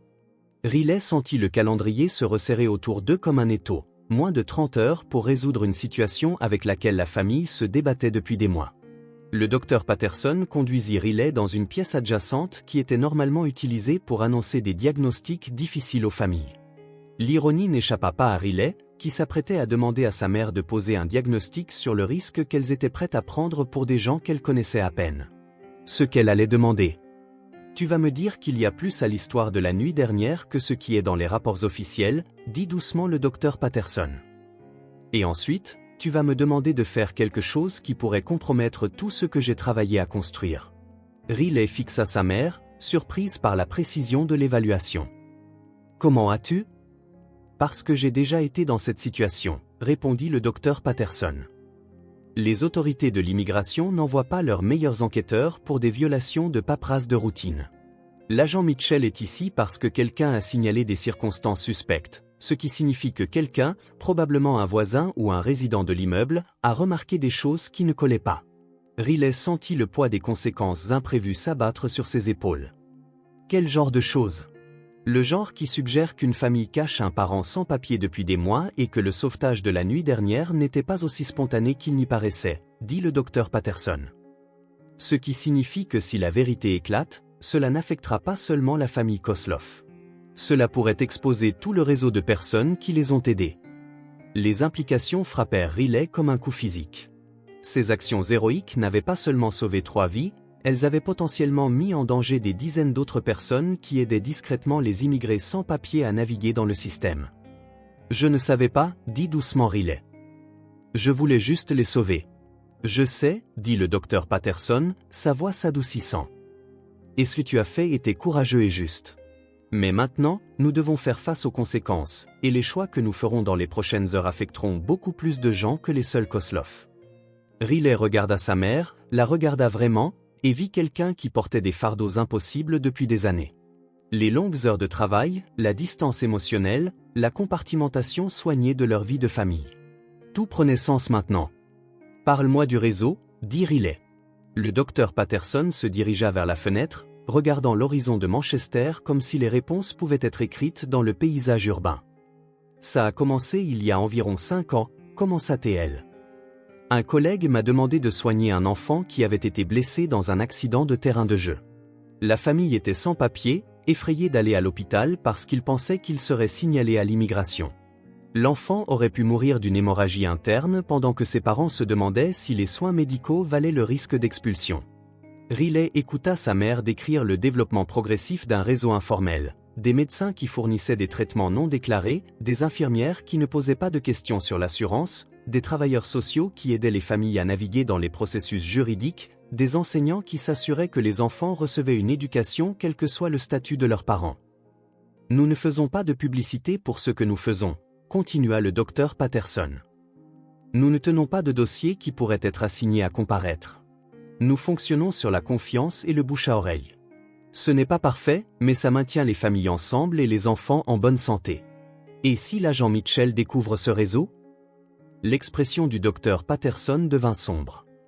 Des poursuites pénales pour ceux d'entre nous qui ont fourni une assistance non documentée. L'expulsion pour les familles que nous avons aidées.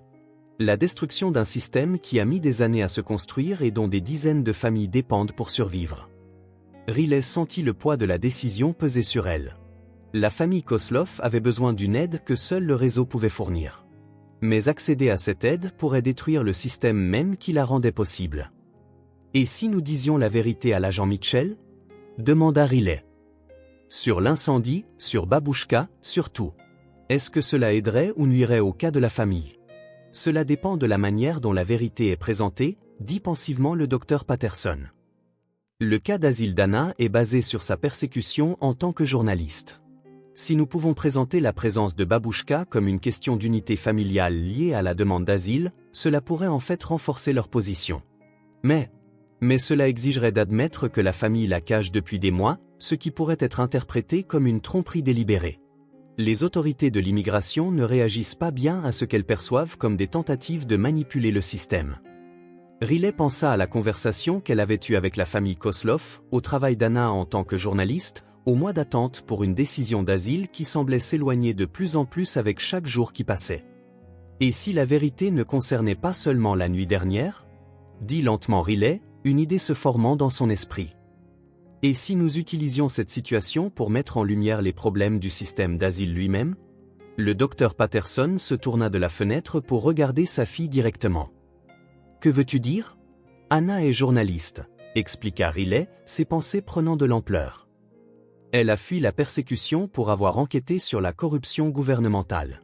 Et si son histoire, leur histoire, devenait publique? Et si, au lieu de nous cacher des autorités de l'immigration, nous les intégrions à une conversation plus large sur la façon dont le système traite les demandeurs d'asile?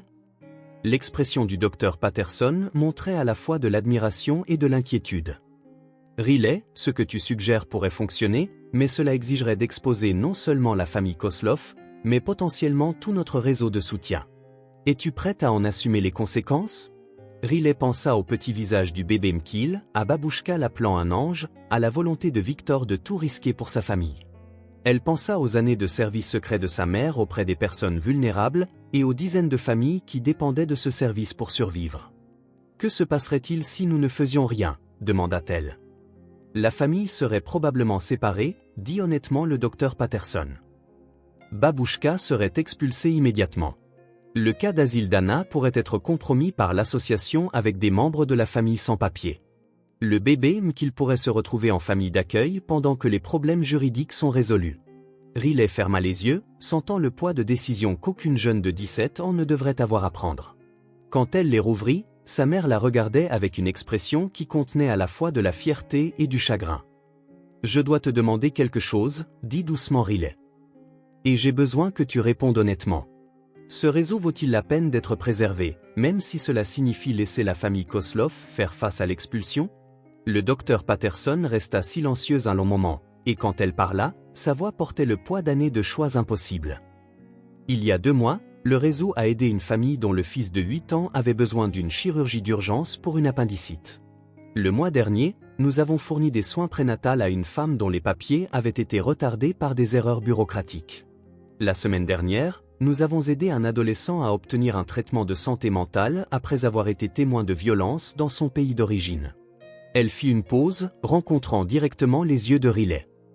Le réseau sauve des vies chaque semaine, mais les actes de courage individuels comme ce que tu as fait la nuit dernière aussi. Parfois, nous devons choisir entre le changement systémique et l'aide immédiate. Et les deux choix ont des conséquences avec lesquelles nous devons vivre. Riley comprit que sa mère n'allait pas prendre cette décision pour elle. Le choix et la responsabilité de ses conséquences seraient les siens seuls. Un coup à la porte interrompit ses pensées. La voix de l'agent Mitchell traversa la vitre, polie mais ferme.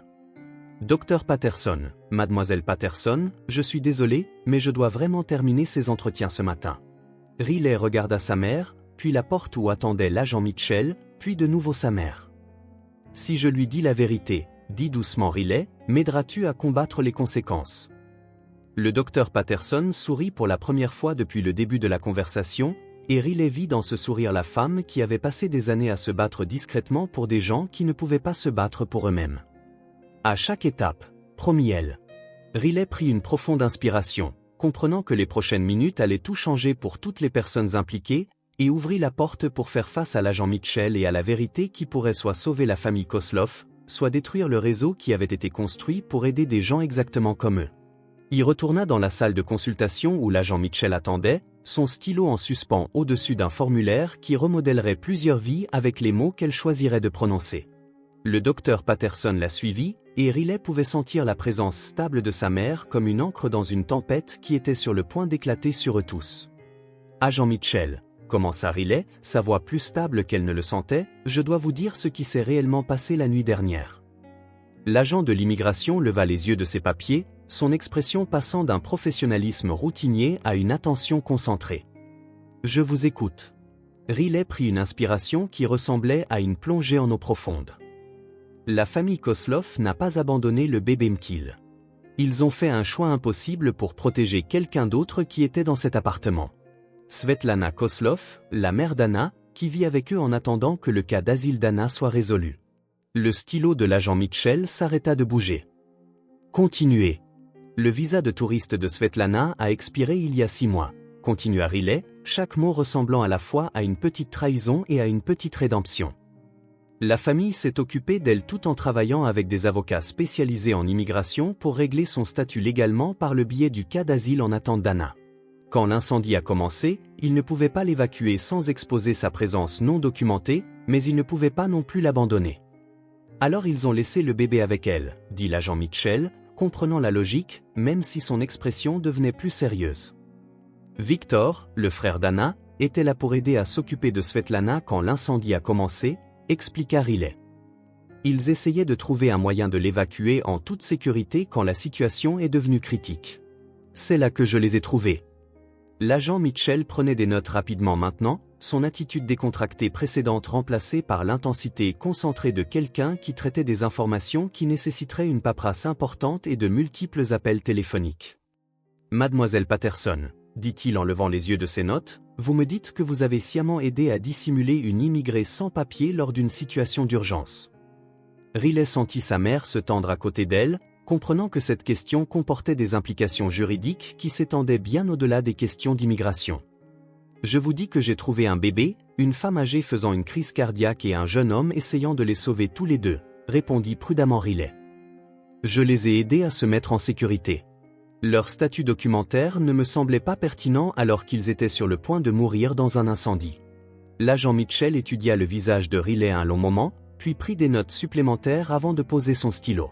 « Mademoiselle Patterson, Dr Patterson, dit-il formellement, je dois vous informer que fournir de l'aide à des immigrés sans papier, en particulier de manière à les aider à éviter d'être détectés par les autorités, peut être considéré comme une infraction pénale dans certaines circonstances. » Riley sentit son rythme cardiaque s'accélérer, comprenant que sa décision de dire la vérité pourrait avoir des conséquences juridiques qu'elle n'avait pas pleinement envisagées. Cependant, continua l'agent Mitchell, l'assistance médicale et de sauvetage d'urgence est généralement protégée par les dispositions du Bon Samaritain, quel que soit le statut d'immigration des personnes aidées. Le docteur Patterson se pencha légèrement en avant. Qu'est-ce que cela signifie pour le cas de la famille? L'agent Mitchell rouvrit son dossier, parcourant des documents que Riley ne pouvait pas voir de son angle. Le cas d'asile d'Anna Kosloff est en fait assez solide, dit-il. Son passé de journaliste enquêtant sur la corruption gouvernementale fournit des preuves claires de persécution. Le retard dans le traitement est dû à des problèmes d'arriérés, pas à des problèmes avec sa demande. Riley sentit une lueur d'espoir, bien que l'expression sérieuse de l'agent Mitchell suggéra qu'il y avait des complications à venir. Le problème est le statut non documenté de Svetlana, continua-t-il. Normalement, les dépassements de visa pendant les cas d'asile en attente sont traités avec plus de flexibilité, surtout pour les membres de la famille immédiate, mais l'aspect de la dissimulation complique considérablement les choses. Quel genre de complications ? Demanda le docteur Patterson. L'agent Mitchell resta silencieux un moment, consultant des documents supplémentaires qui semblaient contenir des informations au-delà de ce que Riley avait fourni. Le cas de la famille a attiré notre attention non pas à cause des événements de la nuit dernière, dit-il finalement, mais parce que quelqu'un a signalé une activité suspecte à leur immeuble il y a plusieurs semaines. Des voisins avaient remarqué une femme âgée qui semblait vivre dans l'immeuble, mais qui n'était sur aucune liste de résidents officiels. Riley sentit son estomac se nouer. Quelqu'un dans leur immeuble, quelqu'un qui vivait aux côtés de la famille Kozlov, les avait signalés aux autorités de l'immigration. Qui ? Demanda Riley, sans être sûr de vouloir connaître la réponse. Je ne peux pas divulguer cette information, répondit l'agent Mitchell, mais le rapport comprenait des détails sur les conditions de vie de la famille qui suggéraient qu'il cachait un parent sans papier. Les événements de la nuit dernière n'ont fait qu'accélérer une enquête qui était déjà en cours. L'expression du docteur Patterson était devenue sombre. Qu'est-ce que cela signifie pour l'audience de demain ? L'audience se déroulera comme prévu, dit l'agent Mitchell. Mais le juge devra maintenant considérer non seulement la demande d'asile d'Anna, mais aussi les circonstances de la présence non documentée de Svetlana et la décision de la famille de la dissimuler. Sa décision de dire la vérité n'avait pas créé les problèmes juridiques de la famille, ils existaient déjà, mais elle les avait certainement mis en lumière. Y a-t-il quelque chose qui puisse aider leur cas ? Demanda-t-elle. L'agent Mitchell examina attentivement la question. Le passé de journaliste d'Anna pourrait en fait jouer en leur faveur. Si son asile est accordé, cela fournirait une voie légale pour le regroupement familial qui pourrait résoudre le statut de Svetlana. L'urgence médicale pourrait être présentée comme une preuve de la raison pour laquelle la famille s'est sentie obligée de s'occuper d'elle malgré les complications juridiques. Il fit une pause, étudiant à la fois Riley et sa mère. « Il y a autre chose, dit-il. Votre implication dans ce cas, mademoiselle Patterson, a soulevé des questions sur la possibilité qu'il y ait un schéma plus large d'assistance fourni aux immigrés sans papier dans cette communauté. » Riley sentit son sang se glacer. L'agent Mitchell regardait directement le docteur Patterson maintenant, son expression suggérant qu'il en savait plus sur leur situation qu'il ne l'avait initialement révélé. « Docteur Patterson, continua-t-il, vos dossiers médicaux montrent que vous avez traité plusieurs patients au cours de la dernière année qui ont fourni des informations d'assurance incomplètes ou incohérentes.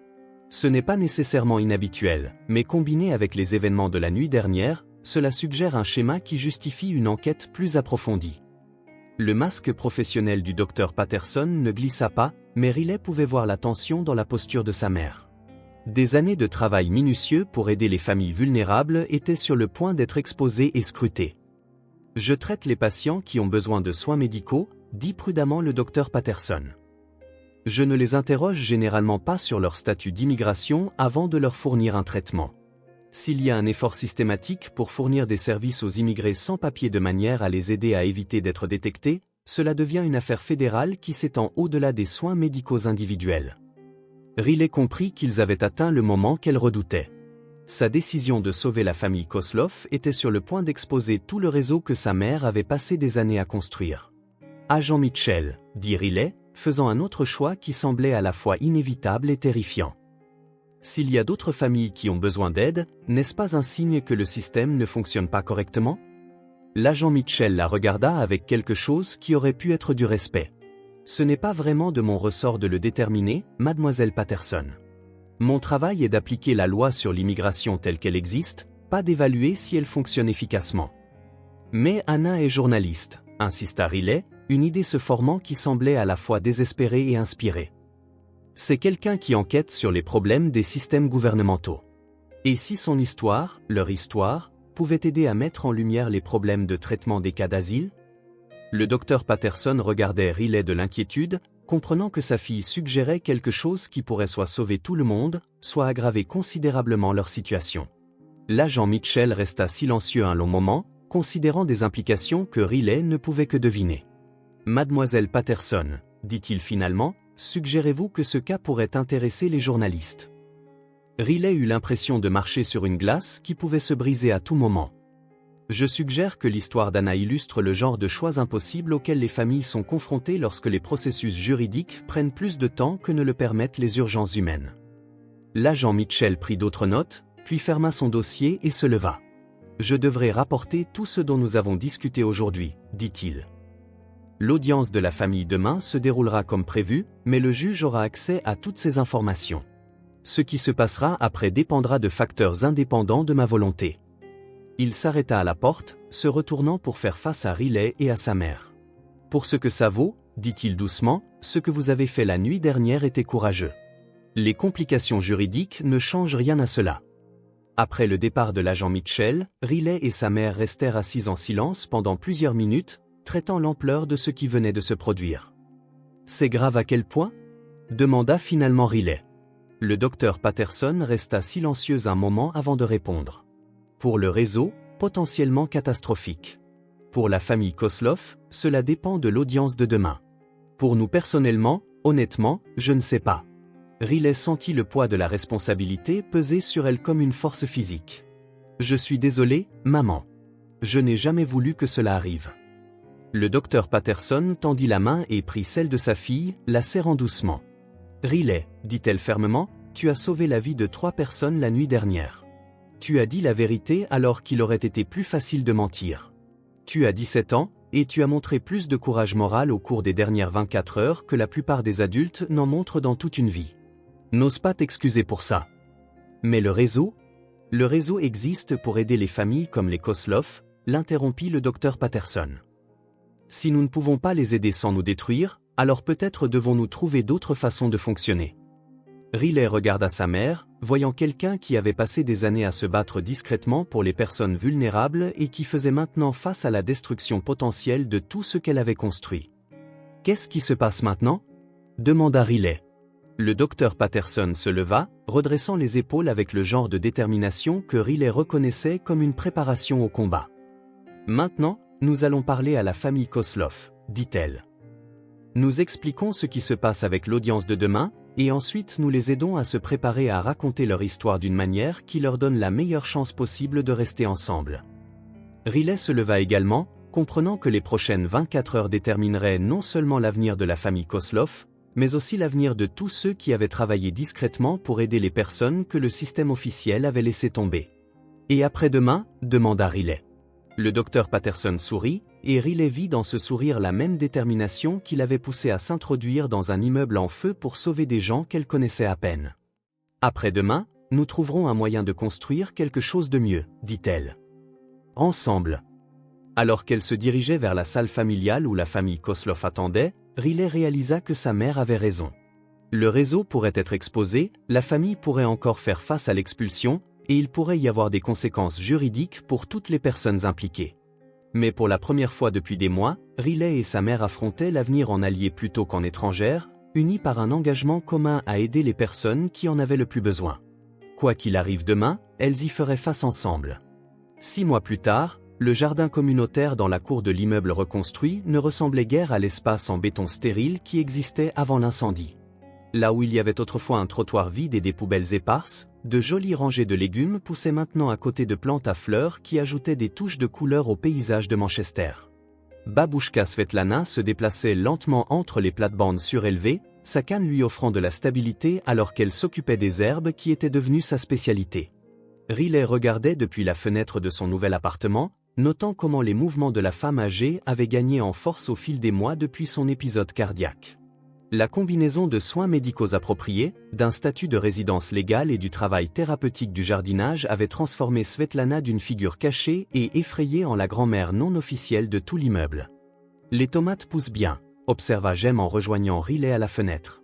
À 14 ans, son frère avait grandi de plusieurs centimètres et avait développé une passion inattendue pour l'agriculture urbaine, passant la plupart de ses après-midi après l'école à aider Svetlana à entretenir le jardin. « Elle a un don », acquiesça Riley, regardant Svetlana expliquer patiemment quelque chose au jeune couple du 2A qui luttait avec leur première tentative de culture de courgettes. Difficile de croire qu'elle se cachait dans cet appartement il y a à peine 6 mois. L'audience d'immigration avait été tout autre que ce à quoi Riley s'attendait. Au lieu de la procédure bureaucratique stérile qu'elle avait imaginée, elle était devenue quelque chose qui s'apparentait à un forum public sur les défaillances du système d'asile. Le passé de journaliste d'Anna s'était en effet avéré crucial, mais pas de la manière dont il l'avait anticipé. Le matin de l'audience, Anna avait pris une décision qui avait surpris toutes les personnes impliquées. Au lieu d'essayer de minimiser la situation de la famille, elle avait contacté plusieurs de ses anciens collègues du journalisme international, expliquant son histoire et les problèmes plus larges qu'elle représentait. Au moment où ils sont arrivés au tribunal de l'immigration, 3 journalistes et un réalisateur de documentaires attendaient à l'extérieur. Le système nous a forcés à choisir entre la vie de ma mère et notre statut légal, avait déclaré Anna aux médias rassemblés. Ce n'est pas un choix qu'une famille devrait avoir à faire dans un pays qui prétend valoriser les droits de l'homme. Le juge, confronté à une affaire qui avait soudainement acquis une attention publique importante, avait pris la décision inhabituelle de demander une brève suspension pour consulter les autorités supérieures. Lorsque l'audience a repris, l'asile d'Anna avait été accordé, non seulement comme un cas individuel, mais dans le cadre d'une reconnaissance plus large que les retards de traitement des demandes d'asile créaient des situations impossibles pour les familles. Le statut de Svetlana avait été régularisé par le biais des dispositions de regroupement familial, et elle était devenue l'une des premières bénéficiaires d'un nouveau processus accéléré pour les parents âgés de demandeurs d'asile ayant des besoins médicaux. Riley. La voix de Svetlana monta de la cour, accentuée mais forte. Viens nous aider avec les nouvelles plantations. Riley sourit, attrapant un pull sur le dossier de sa chaise. L'après-midi était frais mais agréable, typique du début du printemps à Manchester. Elle descendit, passant devant l'appartement des Kosloff, où elle pouvait entendre le rire du bébé qu'il se mêlait aux voix de ses parents alors qu'ils se préparaient pour leur cours d'anglais hebdomadaire avec le tuteur bénévole. Le jardin communautaire était devenu plus qu'un simple endroit pour cultiver des légumes. Il servait de point de rassemblement pour les résidents de l'immeuble, un espace où les barrières de la langue et des différences culturelles semblaient moins importantes que le travail partagé de nourrir la croissance. Riley avait joué un rôle déterminant dans sa création, utilisant sa confiance nouvellement acquise en matière de plaidoyer pour naviguer dans les autorisations du conseil municipal et les demandes de financement nécessaires pour transformer la cour. « Qu'est-ce qu'on plante aujourd'hui » demanda Riley en s'agenouillant à côté de Svetlana dans la terre meuble. « Des herbes, » répondit Svetlana, son anglais s'étant amélioré au fil des mois de pratique régulière. « Aneth, persil, coriandre. Des choses qui rappellent aux gens leur chez-soi, peu importe où se trouvait ce chez-soi. » Riley comprit le sens plus profond derrière le jardin d'herbes aromatiques. L'immeuble abritait désormais des familles de 7 pays différents, dont plusieurs qui avaient été connectées au réseau du Dr Patterson et qui avaient pu régulariser leur statut suite au changement de politique que le cas d'Anna avait contribué à inspirer. « Comment va votre mère aujourd'hui » demanda Svetlana, s'installant plus confortablement sur le tabouret de jardinage que Jem avait construit pour elle dans son cours de menuiserie. « Bien, répondit Riley. « Occupée, mais bien. » La situation du Dr Patterson avait évolué de manière imprévue. L'enquête sur son réseau médical avait bien eu lieu, mais l'attention du public générée par le cas d'Anna avait créé une pression politique pour une approche plus nuancée de la fourniture de soins de santé aux immigrés sans papier. Au lieu de faire face à des poursuites pénales, le Dr Patterson avait été invité à consulter sur de nouvelles directives pour les soins médicaux d'urgence qui n'exigeaient pas de signalement immédiat à l'immigration.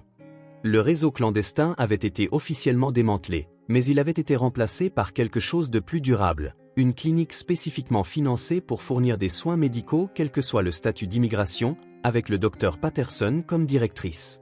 La transition n'avait pas été facile, nécessitant des mois de consultations juridiques, de développement de politique et de négociations politiques. Mais elle représentait un passage d'une assistance cachée à une responsabilité reconnue. Elle est à la clinique jusqu'à 19h ce soir, continua Riley, pressant les graines dans le sol préparé. Mais elle sera à la maison pour le dîner. On essaie ce nouveau truc où on mange vraiment nos repas ensemble. Svetlana gloussa, comprenant la signification de cette simple déclaration. La restauration des dîners en famille avait été l'un des avantages inattendus de la transition de carrière du Dr Patterson. Son travail étant maintenant officiellement reconnu et correctement financé, elle n'avait plus besoin de maintenir le secret épuisant qui avait défini ses efforts précédents. Victor s'approcha depuis l'entrée de l'immeuble, portant un sac de fournitures de jardinage et l'air légèrement essoufflé. « Désolé, je suis en retard », dit-il en s'asseyant en tailleur sur le sol à côté d'eux. Le cours à l'université a duré plus longtemps que prévu. La situation de Victor avait également évolué de façon spectaculaire au fil des mois. Sa présence lors de l'incendie avait initialement compliqué le cas juridique de la famille, mais l'octroi de l'asile à Anna lui avait ouvert la voie pour demander un statut de visa étudiant. Il était maintenant inscrit à un programme de maîtrise en travail social à l'Université de Manchester, avec une spécialisation dans le soutien aux réfugiés. « Comment vont les études ?» demanda Riley, véritablement intéressé.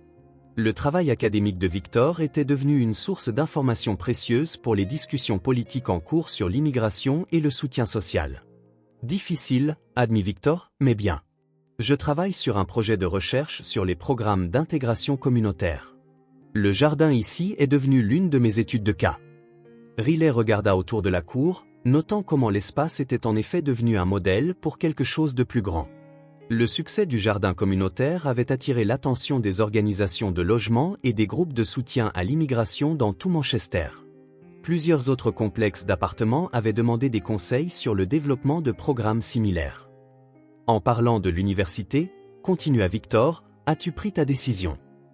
Riley sentit le familier frisson d'excitation et de nervosité qui avait été son compagnon constant depuis qu'elle avait reçu sa lettre d'acceptation du programme de travail social de l'Université d'Édimbourg.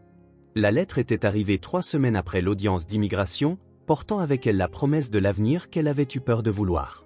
« Je crois que oui, » dit Riley, se surprenant elle-même par la certitude dans sa voix.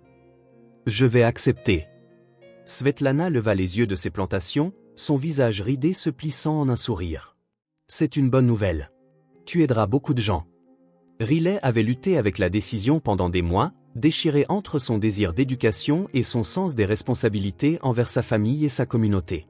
Mais les événements de l'année écoulée lui avaient appris que la meilleure façon d'aider les gens était souvent de développer les compétences et les connaissances nécessaires pour créer un changement systémique plutôt que de simplement répondre à des crises individuelles. « Qu'est-ce qui t'a fait changer d'avis ?» demanda Victor, reconnaissant qu'il s'agissait d'un changement important par rapport à l'incertitude précédente de Riley.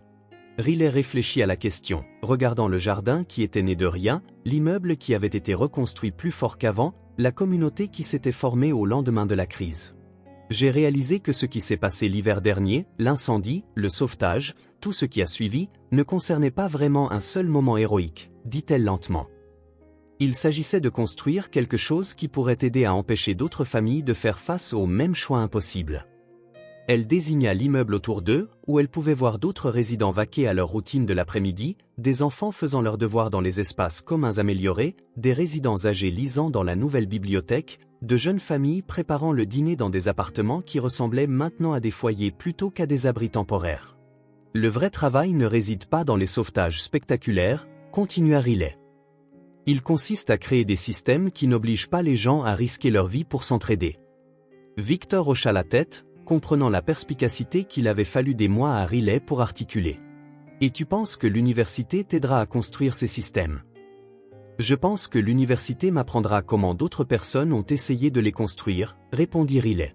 « Ce qui a fonctionné, ce qui n'a pas fonctionné, et ce qui pourrait être possible qui n'a pas encore été essayé. » Svetlana tendit la main et tapota celle de Riley avec des doigts qui portaient encore les callosités de décennies de jardinage sur le sol ukrainien. « Fille intelligente, dit-elle avec approbation. Mais n'oublie pas, les systèmes sont faits de personnes, et les gens ont besoin de savoir que quelqu'un se soucie d'eux en tant qu'individus, pas seulement comme des problèmes à résoudre. » Riley sentit la sagesse dans ces mots, comprenant que son futur travail devrait équilibrer les changements au niveau politique qu'elle voulait créer avec les liens personnels qui rendaient ces changements significatifs. Le son de pas sur le chemin de la cour interrompit leur conversation.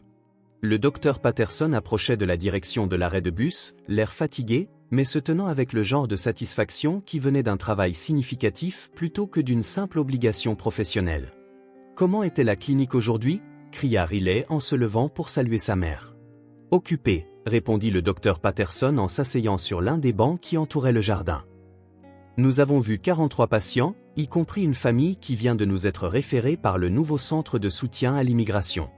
Un enfant de 6 ans asthmatique qui n'avait pas pu obtenir de médicaments appropriés à cause de complications d'assurance. » La transformation du docteur Patterson au cours des derniers mois avait été aussi importante que la croissance de Riley. Son travail étant enfin reconnu et correctement soutenu, elle avait retrouvé l'énergie et l'optimisme qui l'avaient attirée vers la médecine en premier lieu.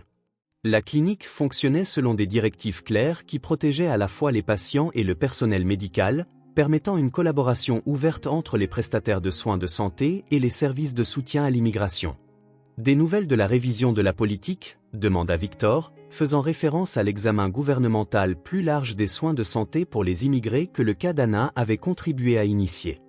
Quelques progrès, dit prudemment le docteur Patterson.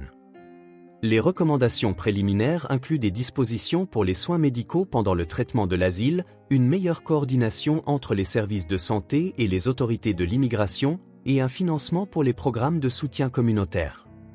Riley comprit que cela représentait le genre de changement systémique que ces actions individuelles avaient contribué à mettre en mouvement, mais qui nécessiterait des années de plaidoyer soutenu pour être pleinement mis en œuvre. « Est-ce que ce sera suffisant ?» demanda-t-elle. Le docteur Patterson examina sérieusement la question. C'est un début.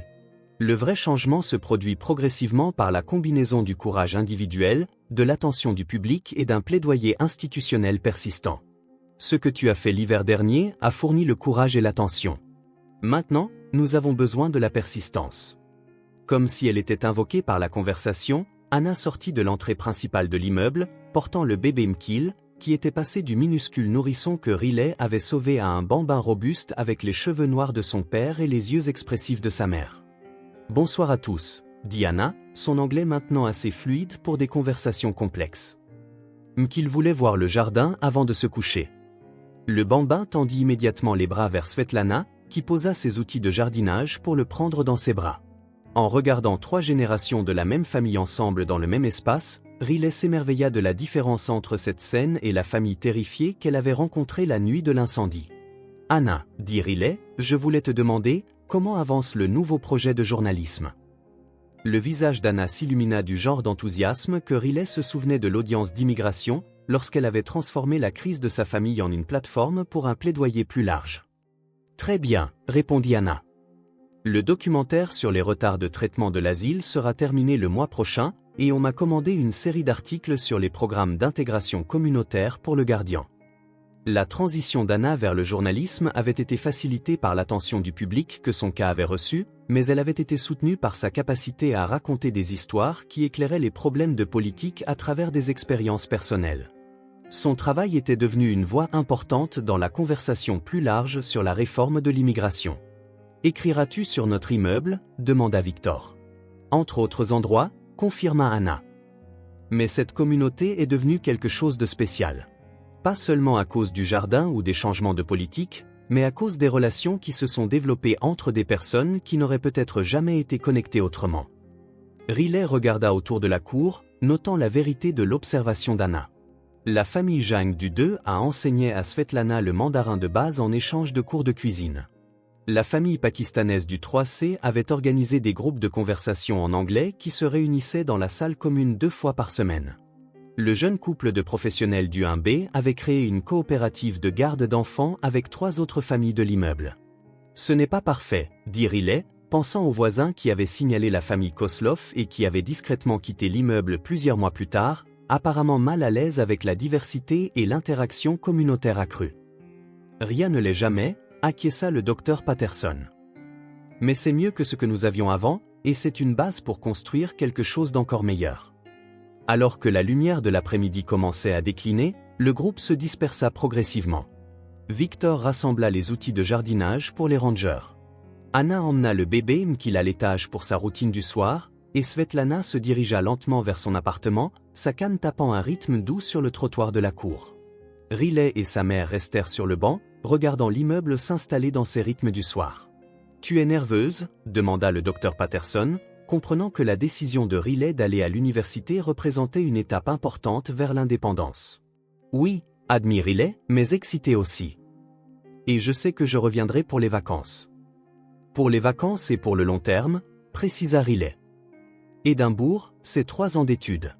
Manchester, c'est chez moi et le travail qui doit être fait ici. » Le docteur Patterson sourit, comprenant que sa fille avait trouvé l'équilibre entre la croissance personnelle et l'engagement communautaire qui leur avait échappé à toutes les deux pendant si longtemps. « Ton père serait fier, dit-elle doucement. La première fois que l'une d'elles le mentionnait depuis des mois. Riley réfléchit à cela, réalisant que ses sentiments à l'égard de l'abandon de son père avaient évolué avec tout le reste dans sa vie. Peut-être, dit-elle. Mais ce qui compte, c'est que nous soyons fiers l'une de l'autre. Un geste qui aurait semblé maladroit 6 mois plus tôt, mais qui semblait maintenant naturel. Je suis fière de toi, dit-elle simplement. Pas seulement pour ce que tu as fait pendant l'incendie, mais pour ce que tu as fait depuis. La façon dont tu en as appris, dont tu en as grandi, dont tu l'as utilisé pour construire quelque chose de mieux. Riley serra la main de sa mère, comprenant qu'elles avaient toutes deux été transformées par les événements qui avaient commencé avec les pleurs du bébé qu'il a travers des murs fins et s'étaient terminés avec un jardin communautaire où des enfants de 7 pays différents jouaient ensemble pendant que leurs grands-parents partageaient des histoires dans un mélange de langues. Assise dans l'obscurité grandissante, regardant les lumières s'allumer dans les fenêtres des appartements autour d'elle, Riley réfléchit à la leçon qu'il lui avait fallu des mois pour comprendre pleinement. L'héroïsme individuel comptait, mais il était plus puissant lorsqu'il créait les bases d'un changement institutionnel.